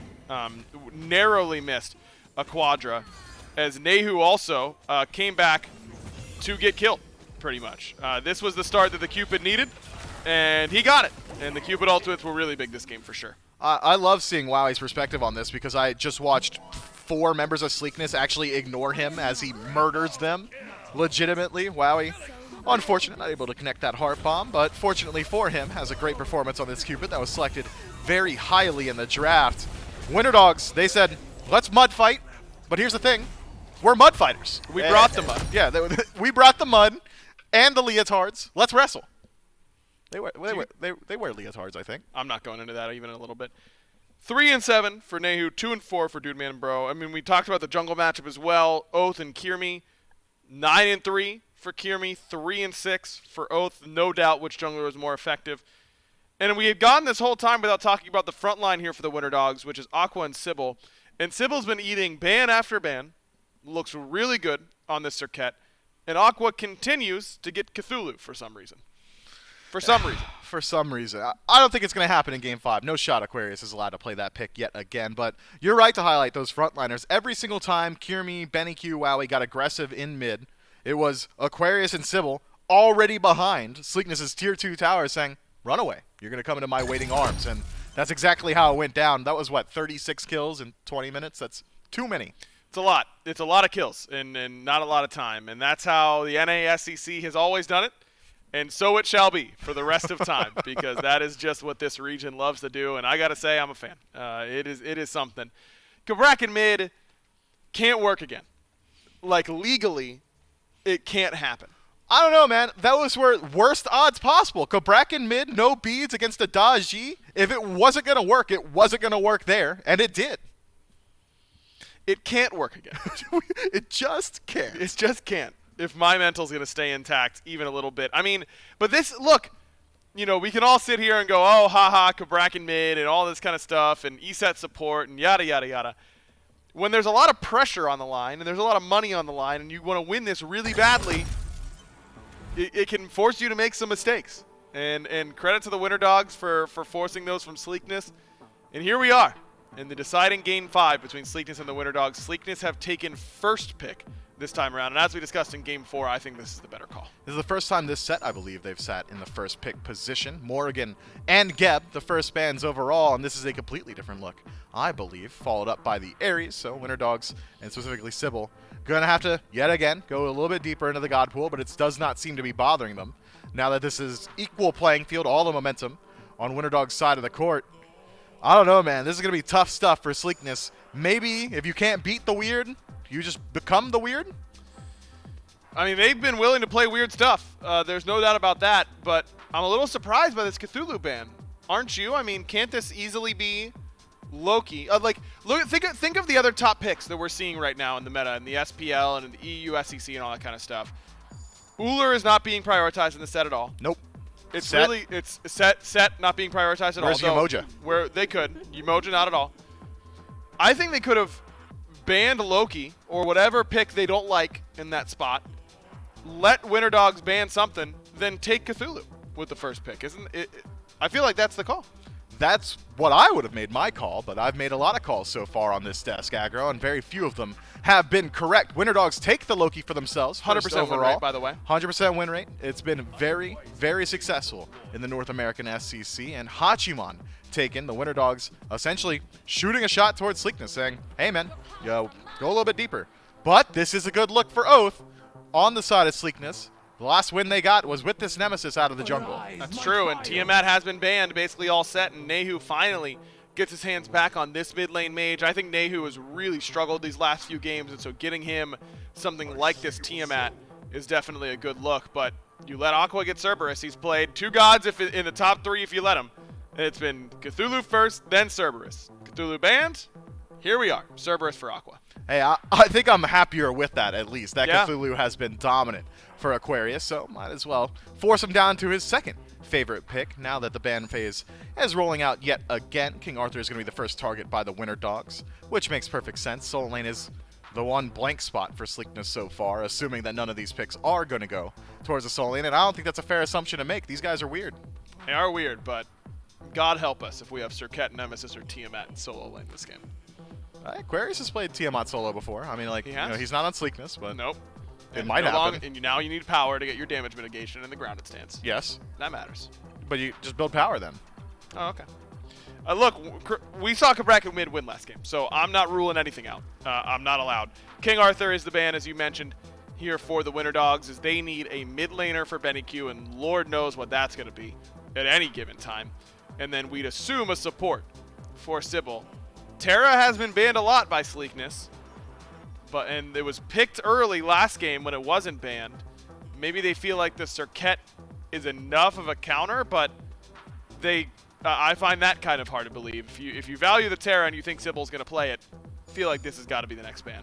Yeah, that's what I'm expecting as well. Heimdall the ban, but it's chalk. Right. It's chalk. Right. Yeah, He no, makes I know. it's chalk, Yeah, chalk. and it's banned. Yes. And Terra's still available. Yeah. Cool. So either Sybil does not have Terra in the God Pool, or the Winter Dogs are going to take Terra here, more than likely, because it's chalk. Benny Q played Wukong mid and dominated. It's chalk. Yeah. That's what it's about. All right. Okay. We'll see where the picks go from here. Let's go ahead and get a round out We got Serket, Nemesis, Tiamat on one side. Serket likely headed for support. Nemesis more than likely in the jungle, and Tiamat for mid. On the other side, it's Loki, Hachiman, Cerberus, and Bacchus. Maybe the most standard draft we've seen so far this weekend from this squad. Well, they haven't picked their mid laner yet. Oh, no. Well, you you know- know what I know about their mid laner? What? It's not going to be Chalk. Not going to be a Chalk, because that's banned, as we have covered. Almost certainly going to be an assassin or a warrior there in the mid lane. As I was going to say, Odin left available after. I thought it was going to be Arthur Odin as the bans, but Heimdall is the second one against Dude Man Bro 429. So Chronic has an opportunity to go back to this Odin. I'm gonna try and put myself into Benny Q's shoes for a moment here. Good luck. What do I want to play? Give me Sun Wukong. I found it.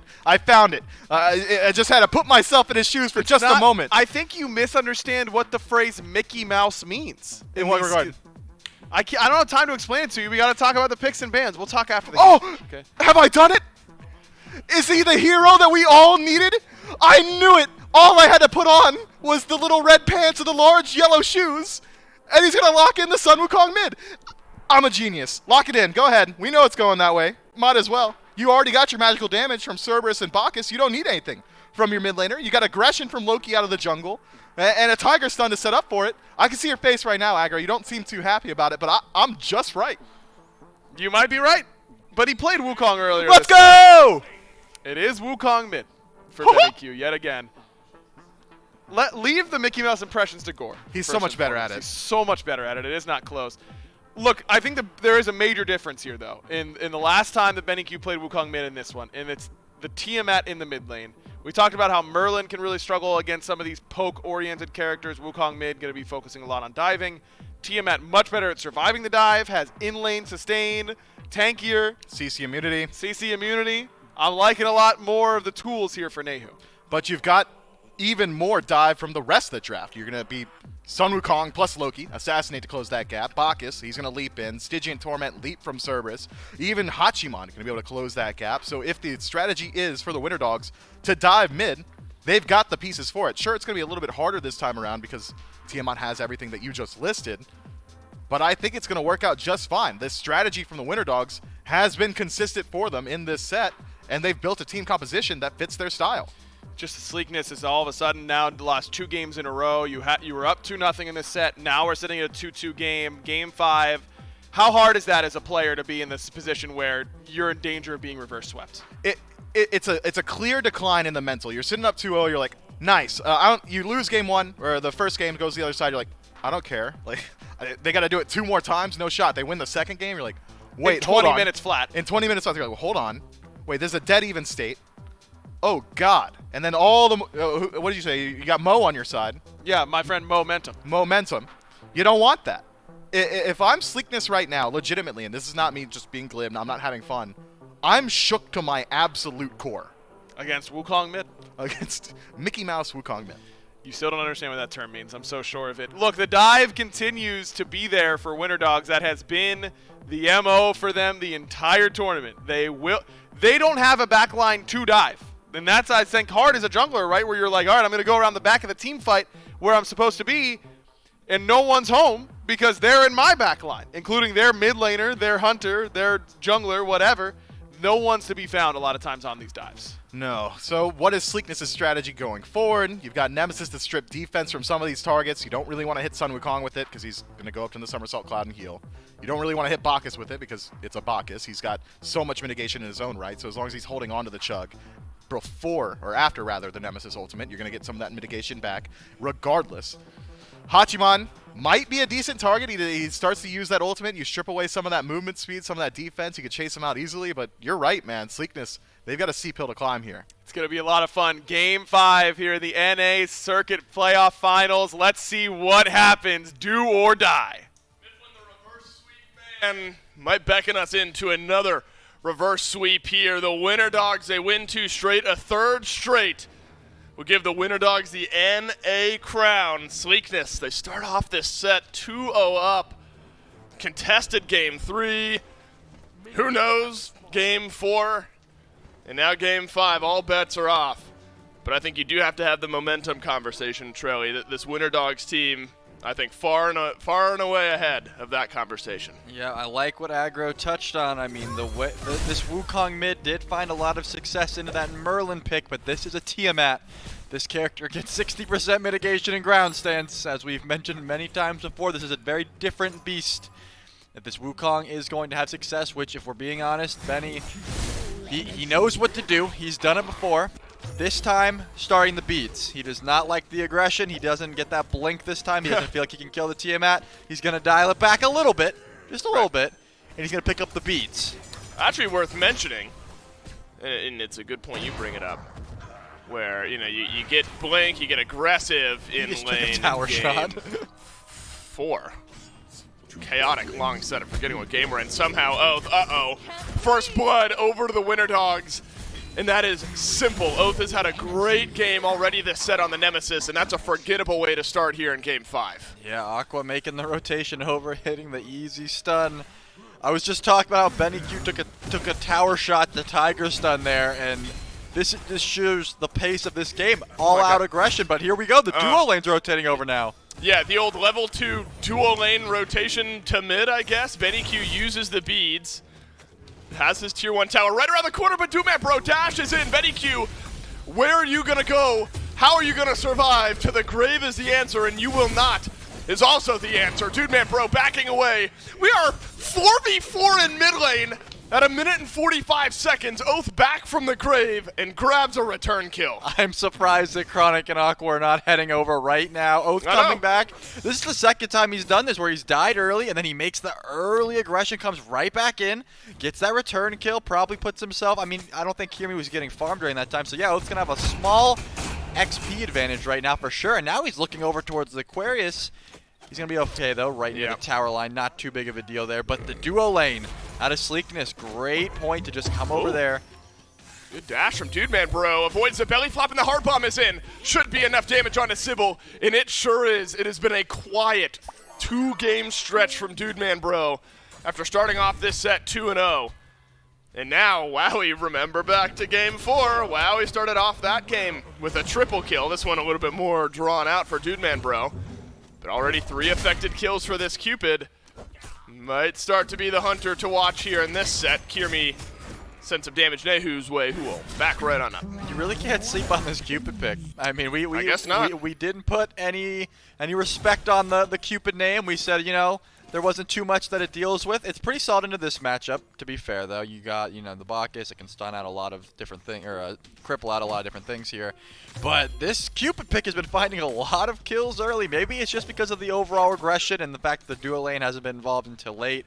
They get to last hit as they go over. But I think the only reason they kill Benny there is because there's a clutch heart bomb from Dudeman Bro. Does it look like Dudeman Bro is starting Transcendence here in this one? We've seen a variety of starts from Hunters here as of late. Would that make some sense to you? I mean, you're off to a good start. You get a couple of kills here. Maybe you can afford to move into that item tree. Well, I'll hold that thought, because the Fields of Love is down, and it's on to Sybil, who also has the heart bomb there. Is there enough stack for a stun? No, there's not. So Sybil will leap away. But again, it's that level 5 advantage. We've seen that a couple of times where one of the 2 lanes hits it first, and you just let the ultimate go. Let's see what happens. This time, Sleekness come up empty-handed. Yeah, if Quake had his ult there, I think that would definitely been a different story. But as you were saying, I do think that the Transcendence is a bit of a better look as opposed to the Crusher. It only really procs on the Heart Bomb and then on your Fields of Love. Right. If you can get it proccing on multiple abilities like Uller, and here, there it is. This is definitely going to be it, I would think. Level 5 again, and that's on to Sybil, and the Heart Bomb is also on to Sybil. Quig is there, he will set it up, and he will be the one to knock it down as well. This duo lane starting to feel desolate for the Winter Dogs. You got to get something happening elsewhere on the map. Unfortunately, it's also not happening on the right side of the map. Oath tries to dash out of the Stygian Torment. Wouldn't have made much of a difference. You're going to drop your ult there if you're Chronic. Oath holds on to his. Feeling all right about it. If there's a future skirmish, Oath will still have that engage potential. So solo lane for solo lane. Ult exchange on the right, no more kills. Well, now that we're looking back in this mid lane, Benny is going Transcendence first, as he has been doing. But he's 0-1. This has not been the starts that he's been getting off to with these picks lately. He's been seeing a lot of aggression. He's been seeing that early gold, which has been letting him get these items online. He's now a level down, which in its own right, he's going to have to switch up his playstyle a little bit, but this has not been the start that they've been getting off to. I'm wondering if that's going to put a wrench in their plans here, as Kirmi and Oath are both circling around this solo lane.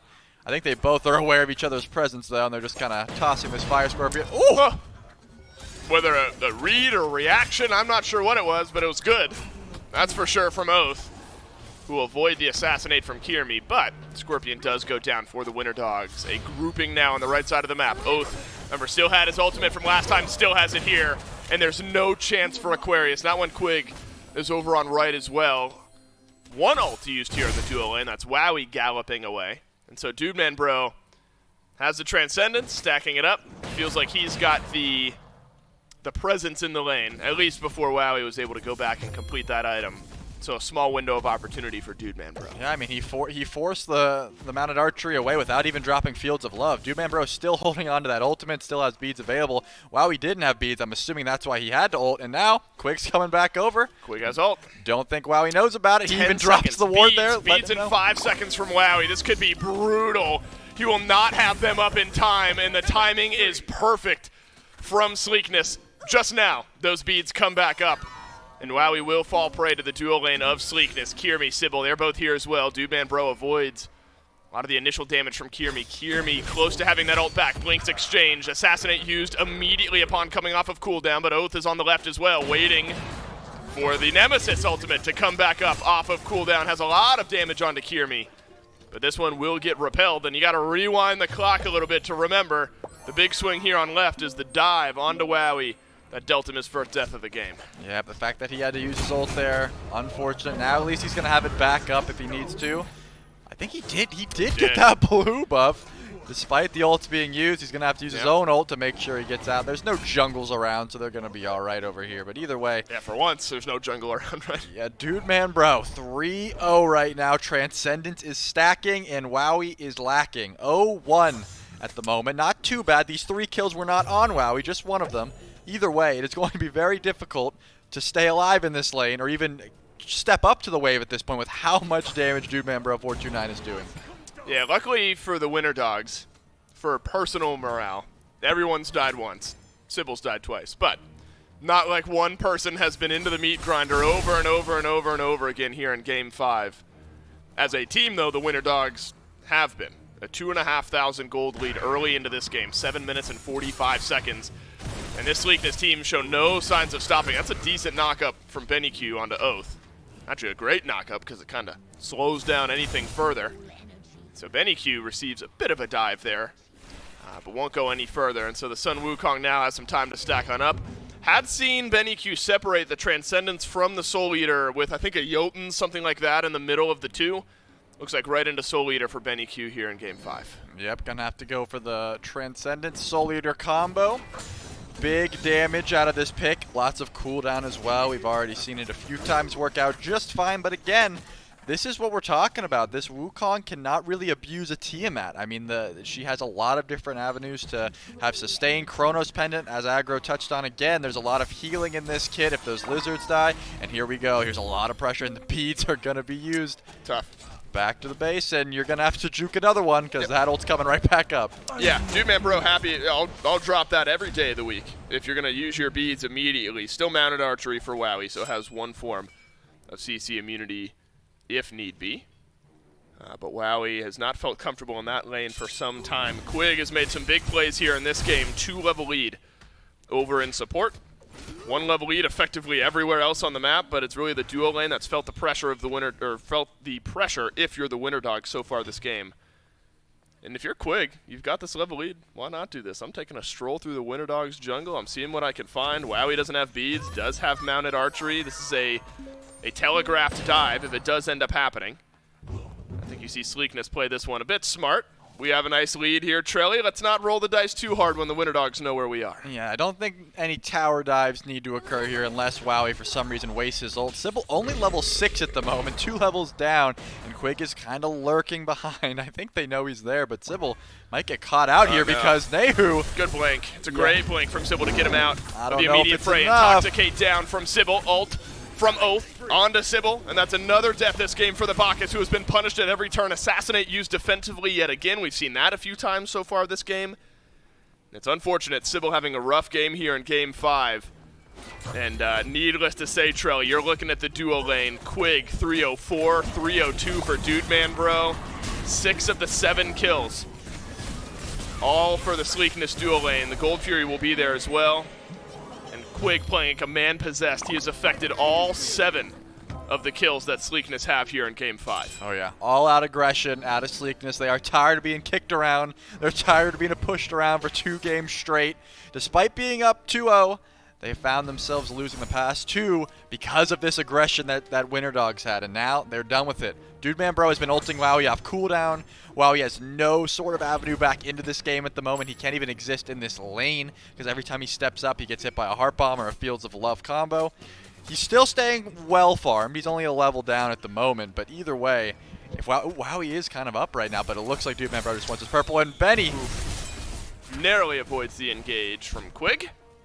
Quig did not have his ultimate there either. So a small thing to look out here in the mid lane. Benny has been able to hold on to those beads pretty effectively. After that 1 death, Somersault Cloud hasn't had to be used from what we've seen. Content just to farm up. Have to imagine he'll have enough money to finish off that Soul Eater whenever he goes back next. Red buff is back up, and whether it's Sleekness or the Winter Dogs, that has been the entry into the left side of the map. We've seen a lot of fighting over the red buff so far this set. This time, Sleekness won't look for that same engage. Give this game a little time to breathe. You've gotten a nice lead built up. Now we can start to stabilize that lead, concrete it a little bit, if you will. Not take any unnecessary gambles. Pyromancer's up, and it seems like a pretty safe bet for Sleekness. Grab a little bit more gold, grab a little bit more XP, and get one of the other objectives on the map. Yeah, I mean, if you're Sleekness right now, you have no issue just letting this game farm out as is. Your team comp, pretty much in its entirety, just gets better as the game goes on. Not to say that this Winter Dogs roster doesn't have a solid late game, but I mean, Tiamat is only going to get more difficult to kill and more damage. Obviously, this Cupid pick is going to outscale this Hachi because of the fact that his build's online so much quicker. Once you get this Wind Demon online, there's no way Wowie ever outboxes you in that point. And then obviously Nemesis, once you get late game, just becomes a tactical nuke that can pretty much get anywhere on the map. So they have no issues right now, just getting all the farm they can, and they're going to keep doing that. So Benny Q was able to fully finish an item when he went back, but it was not the Soul Eater. Went back, fully finished a Jotuns. That was a first time buy Jotuns. Maybe the idea there, Trelly, off the tier 2 Soul Eater. Enough stat stick in that item that you feel okay immediately going into the Jotuns. Wowie's had beads or ultimate pressured on cooldown from Dude Man Bro, and Dude Man Bro has been just fine throwing that out. Quig is here as well.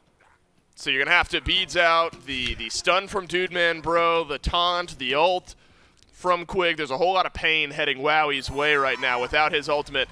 He's going to walk out of this one, uses the beads, and that's well timed. You got to head towards where the lower of the 2 threats is, and Wowie is able to survive underneath his own tier 2 tower.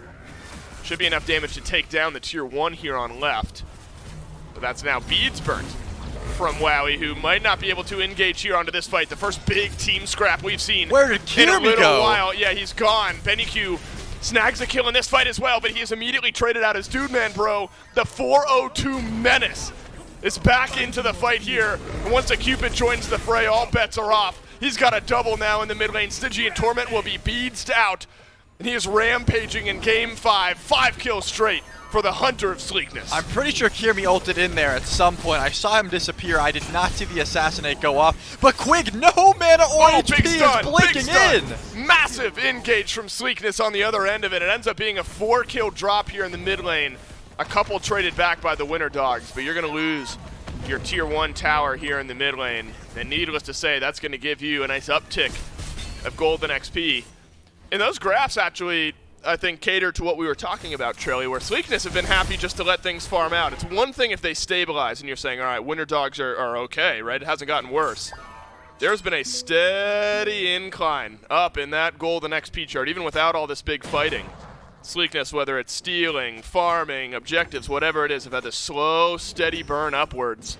And then a couple big upticks when the fights happen. I will say, if that is their plan, the Winter Dogs roster has they've fell back on Aquarius being able to carry them out of these situations where, okay, we'll just chill here until Aquarius rotates. But there is now a level 15, 5-0 Cupid who is holding on to a lot of gold right now. 16 as you're speaking, by the way. As Aquarius rotates over, he's not going to be tanky in the eyes of Dude Man Bro. No. He's going to have the Wind Demon. He's going to have, I mean, I'm assuming he can buy a tier 1 of another item at that point. He's been sitting on a lot of, yep, there it is. He's going to have Dominance finished almost at that point. Yeah. And this Cerberus pick is not, all he has is Mystical Mail. That's the only physical defense until this Pridwin is finished. So my point is, and I'll wrap this thought up because I've been rambling. Oh, please, ramble. Aquarius is not going to be able to do this big sort of damage and just be unkillable because Dude Man Bro is so far ahead as Benny gets caught.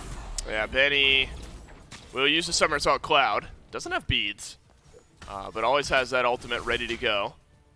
Kind of reading it, though. Our Sleekness, be careful. Stygian Torment thrown out. Drops down with nobody on the other end. Quig is able to dash away. Chronic re-engages. That's so unfortunate for the Winter Dogs. You thought you've turned around a pick, but instead Sleekness have pulled one over on you. They pulled two as Kirmi dies again. 0-3 now out of the jungle. 1-3 out of the mid lane. Not the same effectiveness from this Sun Wukong mid. And now Sleekness with a Oni Fury on the wings. They're going to rotate, and this is what we've seen this team do plenty. Couple of kills over to an objective. Let's keep this gold rolling. I don't know what Sybil thinks he's going to get done here. Now with the Fields of Love there. A sweet intoxicate because everyone's on top of you. But if nothing else, that just hands over another kill to Sleekness. Yep, no sort of way for a steal there as long as the Fields of Love up. Bacchus is getting nowhere near that Gold Fury. Obviously, there was no pressure to do it quickly. They could have just dropped that and went for the kill. Now Sleekness is looking completely fine, if they weren't already before, in your eyes, but they definitely were. Now they have all sorts of gold. A 7K gold lead, is that what that is right now? Yeah, 16 minutes in, 7K gold is fine, I think, in my eyes. Look, I think the player damage chart's actually pretty indicative of the way that this game has gone, where Kirmi has been largely mitigated. Wowie has not had much value here in this game. Sybil has not been able to do Bacchus things. He's at 0-5. Everyone on the left side of the map, plus jungle, is low on those player damage charts right now for the Winter Dogs. I mean, your best hope maybe, Trelly, is that this game farms out a little bit, as we've mentioned. The problem with farming out right now is that there's still room to grow for Sleekness. Once you get to level 20 in your 6th build, that's when Winter Dogs can maybe catch up. We're still a little bit of ways from that, especially when Sleekness are playing it as well as they are. It feels like they're getting kills and then converting it into win conditions later on, whether it's towers or objectives. Nice play there from Benny Q. Uses his blink to get out. And then there's a mounted archery used defensively on the left. I mean, everyone's ults are being used to get out. Sybil wishes he had one to help him get out of this. He won't. That's 0-6 now on the Bacchus.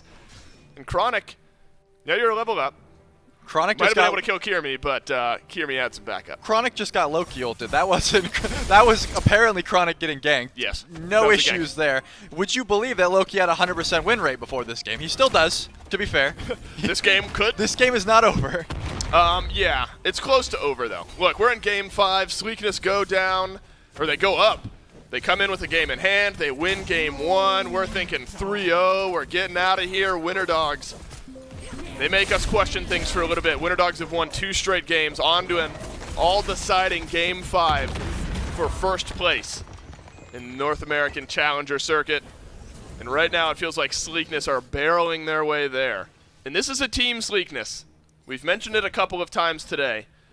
Had not found regular success at all through this phase of the SEC. No. They were the 4th seed coming into this event. They had to beat an SOC team in order to qualify. They had not found consistent success at all, but they are just playing a brand of Smite this weekend that has worked out. Didn't in games 3 and 4, but did in the gimme game 1, 2, and now in game 5. They can smell the win. They can smell the trophy right on the other end. You just cannot make big mistakes. You can't give the opportunity for the Winter Dogs to make a steal, make a big play. That's how the Winter Dogs get back into this game. Fire Giant is one of those opportunities for the Winter Dogs. You're just checking to see how they reply, and Sleekness don't like their odds on the big one. Yep, just as you said, they are giving no opportunity for a steal here. Right when they noticed that this was not a free FG, they kind of backed off. The Bracer is placed down, so they do have at least a little bit of damage if they are going to try to pull this once again. Dude Man Bro, though, opting to sell that Tier 1 Morningstar and go for an Executioner. Sure. That is going to shred a lot of prots, but here we go. Sybil already caught out. Man, is it going to be an 0-7 Sybil? I mean, if Sleekness have something to say about it, yes. And they have something to say about it, so yes. There's an answer from no one. Dude Man Bro gets another kill here in this game. 606 on the Cupid. And if the Fire Giant wasn't feeling free enough before, it sure is now. You've got no support, no soul lane, the front line gone from the Winter Dogs, and there's no Gold Fury to trade out on the other side of the map. There's Tiamat minions pushing in on the left, so your Phoenix might get some pressure if you don't head over there. Played perfectly by Sleekness, and it feels like we're in the sunset hours here of game number 5 and of this tournament. Sleekness just need to make it count, and they are making it count when it counts. Oh, yeah. Just need to knock down these towers and make their way into the base. They definitely found their stride, and I think it's largely because I think Winter Dogs thought that they'd be able to run with the same shenanigans, but again, where is your engage? Because it's not on a Tiamat. It used to be on a Merlin. That's a god you can dive easily. This character, Nayu's been playing well. He's only 1-0-10, but it's just he lives. Yep. He keeps living. He keeps pumping out the damage. You have no sort of way to blink in, as we've said. Whoa. And now the Phoenix Siege is going to begin. Jumps up to the top of the player damage charts, does Nahu. Could this be the final fight of the tournament? Sleekness, they sure think so. Everyone has FG. Winter Dogs only have 3. What's the look here from Sleekness? Do you keep walking forward? Quig has taken a decent chunk of damage here, but he is sustained up by the hearts of Dude Man Bro into the Titan room. The Winter Dogs huddle. Sleekness, the 4th seed North American SEC team. They smell blood. They smell the win. They smell being first place in this phase of the North American SEC, but some respawns are coming out. They will back away as Benny Q back into the fight, and this game will live on. I think that was a little bit crazy of them to try to go for that. It was a 3v5. They are very much ahead, but there are still 2 Phoenixes up. Chronic is going to have to expend the beats here, and the chase ensues, but Dude Man Bro is doing so much damage. He can just back up and auto attack, and no one can chase. Dude Man Bro is effectively being the zoning tank right now, just with how much damage he can output. Remember when I said that Aquarius is not tanky enough to deal with him, and this has just proven it. He died right there at the FG because of Dude Man Bro's autos, and obviously a little bit because of the Nemesis. And now, they do get the right Phoenix, which, if we're trying to be fair here, is the worst one to get in theory, because if you're defending that FG, it's very close to the Fire Giant. You can clear those minions quite well, but they still have the lead. They still do have FG around their belt, and they're looking at this Gold Fury. They are. That's where the Winter Dogs have to be careful, though. It is the worst Phoenix to be down when you're looking, or to have down on the other team when you're looking for the Fire Giant, because they've got to be over there anyway. You got another minute and a half on this Fire Giant buff. We're engaging. We're going in. Sybil, are you sure about that? He lives, but no longer. Oath is on a rampage. Will this be the final fight? It's a double kill from Nahu, and that'll put a couple members of the Winter Dogs down. 3 now gone from the map. Aquarius under the eyes of Quig. Everyone getting involved. Benny Q, the last one on the map, and Dude Man Bro at 7-0-8 will walk down the mid lane with the rest of Sleekness, and they are eyeing the Titan. They are eyeing first place, and the Winter Dogs don't have much gas left in the tank. Their one shining hope is that Sybil is level 10 and already respawned. We just saw him die, and he is back. But they do not care. They're 5 Look strong. At him, he's standing up. Dude Man Bro is standing in his chair while he finishes this game. Do it to him, baby. Sleekness walk into the Titan room of the Winter Dogs. They will take a game 5. There will be no reverse sweep. And Sleekness, your 4th seed, will stand atop North America. They just didn't want to 3-0 him. They were fine with the 3-2. They gave him a little bit of hope, and they snatched it away. Sleekness looked unstoppable this tournament. Just a small little road bump on their map to success, and they are going to take these finals. Sleekness dropped 2 individual games all tournament long, and that was today. The only 2 games they lost were today. Sleekness, your 4th seed North American team, they 2-0'd this Winter Dogs team earlier on in the weekend. They 2-0'd other top North American teams here this weekend. You make your way to the grand finals. They were close to 3-0ing this finals. I think you got to give some love and some praise to the Winter Dogs, their fight back. They made this set very interesting. But Sleekness, they felt too sleek here this weekend, Trilly. I don't know, man. Their game plan was just something fierce. Looks like Coach Renjaru had these guys on the right track. A deserved first place. I would say so. I mean, they looked sleek, as you just said. The Winter Dogs did give some pushback. They gave us some fun, exciting smite. But at the end of the day, Dude Man Goat 429, Goatsy, these nicknames, they are not given, they're earned, and they certainly earned them. They did. God, this whole team. An Incredible weekend. Sleekness deservedly on top of the North American Challenger circuit. Congrats to them. That's it for Trilly and I. We'll take a break. The desk will take us home.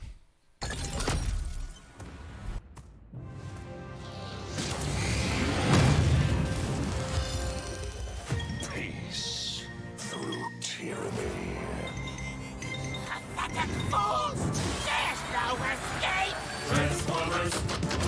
More than meets the eye. Automatic their battle to thrive. Let's roll out.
All those Sleekness doubters in the chat, you can sit down after that one. Sleekness roar back after losing 2 in a row to the Winter Dogs in order to claim the title of the best team in the North American SCC here at the FaZe Circuit Playoffs. Unbelievable performance by the number 4 seed. Mifflin, look, it was the whole team effort. It always is for a winning effort, but that dual lane once again really separated themselves. Dudeman Bro and Quig went absolutely off. Every time I got to give credit to someone that isn't a jungler, a little piece of my soul dies. But this game was massive duo chasm. Diff, gap, Canyon. Yep. Ravine, trench. I don't know, dude. Other synonyms for things that are far apart. Because the dual lane this time around, and specifically Dudeman Bro, pops off. I mean, I give credit to Quig. He was like 6 levels up the entire game. Unfortunate match for Sybil there, but I have never seen fear like I saw in Wowie's eyes in the player cam. Every single time this man walked out of base, he had a heart bomb on his chest, he had a Fields of Love dropped on his dome, and he was not having a good time whatsoever. Dudeman Bro makes early rotations, makes them work. He makes late rotations, makes them work. My man doesn't even need to be sitting down to complete these games. Cupid is just good? Question mark? I guess so. I mean, look, only in the NASCC do you have a 4v4 in minute 2. Like, only here. This is action you can only find at the NASCC, and I'm here for it, man. I love it. The Winter Dogs, I mean, they come in with their game plan. You know they're going to do something weird. The Wukong mid worked last time around, but I think that Tiamat for Nehu so much better at playing into the Warrior in the mid lane than the Merlin, and it got out of hand quickly, and it really was through that duo lane. Yeah, and speaking of mid laners, it seems like the strangeness of Benny Q can only work so many times, right? This Sun Wukong survived a good deal of the early game, but 1-3-0, not exactly the slash line you're looking for with an unorthodox pick, but 7-0-8, 4-1-17, 3-0-14. This whole match was just a highlight reel for Sleekness. Yeah, it really was, man. I mean, only 3 deaths, 2 of those 3 going over to Aqua on the other side. But the duo lane, we talked about it, 4-1-17 for Quig, 7-0-8 for Dudeman Bro, up against the combined 0-12 for the Winter Dogs duo lane. That's a tough scene right there for sure. Yeah, not exactly what you're hoping to see if you're a Winter Dogs fan, but if you're a Sleekness fan, well, rest your hat on the fact that it doesn't always have to be Oath, because the duo lane stepped up. No, Oath, hey, still did his part, man. 14K, nearly 15,000 player damage, nearly tripled what Kiermy's able to put out on that Loki. This Nemesis pick really coming in clutch, and the way that Oath and Kiermy worked together, or Oath and Quig, worked together on some of those frontline dives was impressive. Not only frontline dives, backline dives, they were just diving. But it's kind of easy to dive when you're like 6 levels up, like Quig was throughout the duration of that game, or when your ADC is legitimately jamming it down the long lane for 20 uninterrupted minutes on his own. Yeah, that's when you get a lead like that, teams usually do not let it slip, and Sleekness certainly did not. And we've been singing his praises all week long. It's Mr. 429 himself, Dudeman Bro, standing right next to Dolson for the postgame. Now, get it right, Aggro. What's good? Dudeman Goat, right? Dude, man, throat, goat. That's right. We're going with that. We're Yes, leading sir. into it. Minute Yes, 1 of the sir. interview. Look, you've been sitting here, you've been laughing, you've been feeling good after the game 5 goes your way. You go up 2-0 early in the set. You lose 2 straight. Were you ever concerned going into game 5? I was feeling it because in the post game I was like, "Oh my God, you guys suck! You have to win 3 games. Just think about it." And then it was coming on. We lost 2, and then we picked Circuit support, and then we just win. You're not giving yourself any credit. It's all Quig. You It's got look the Cupid. You lock it jungle. in. You look unstoppable. The Dupid is disgusting, right? It is literally top 5 in the galaxy. Gross. But, Agreed. like, jungle support is just so OP. That's all. That's the end of the day. And you had a couple good ones here this weekend. Was there an underdog mentality for you guys coming into this weekend? You're the 4th seed SEC team. You end up beating the top seeds in North America. Did you come in with an underdog mentality, or did you know you had what it took to win here? I didn't think we'd drop a map legitimately, just because these teams just didn't prepare. They just don't really care that much. Sure. You could see it. But like once we went to the upper bracket and like we were just winning, I was like, maybe we're not the underdog anymore. But That's right. We battled back, and yeah.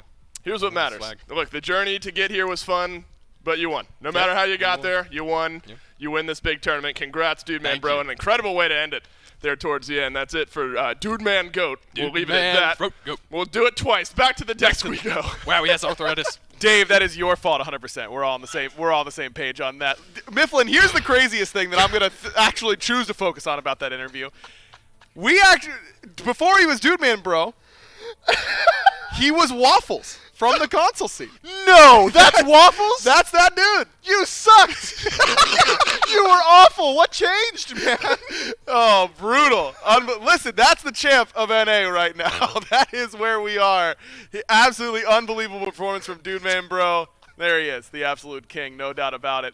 Look, this Sleekness team, we knew they were going to the world placement stages. We knew they were going to be competing for even more, but to be able to finish as the top seed, get that 30K for them across the board, truly a great way for them to end their weekend. Just confidence through and through, man. He said, I did not expect to drop a map. I've never felt that. As a 4th seed. I've never once felt that in my life. Wow. Well, hey, Dude Man Bro, the one person on Earth with more confidence than Mifflin. We've actually found him, I suppose. Let's take a look at the schedule so you can see the entirety of the week. That was absolutely phenomenal. It was a great time here at the Circuit Playoffs. And it started with Sleekness beating the Winter Dogs, and it ends with Sleekness beating the Winter Dogs. It was a really fun week, though. I mean, we really thought Sturdy Artisans and Herculean Hoofs, they have the most SPL experience by a country mile. Surely they would come out on top at a big event like this. And they surely did not, Aggro. The 4th seed swept through literally everybody. Not only did they have to play in the wild cards, but they also had to go through both 1st and 2nd seed. They had potentially the hardest path to grand finals, and they still didn't drop a single set. If you guys are Sleekness doubters still, you shouldn't be. Maybe you're just dumb. Maybe you are. I don't know. Sleekness 3-2 in a brand of Smite that is unhinged. That's the only way. Between them and the Winter Dogs, I can't wait to see these two teams play against the other SPL teams in the placement So round. degenerative. They have to be ready. Like, they have to be ready for it, right? Do you think they adapt to the SPL meta? No. No. And they shouldn't, right? Why would you? Why would you? Look, these SPL teams, they're so good. They're doing what they're doing. You know, the calculated brand of Smite.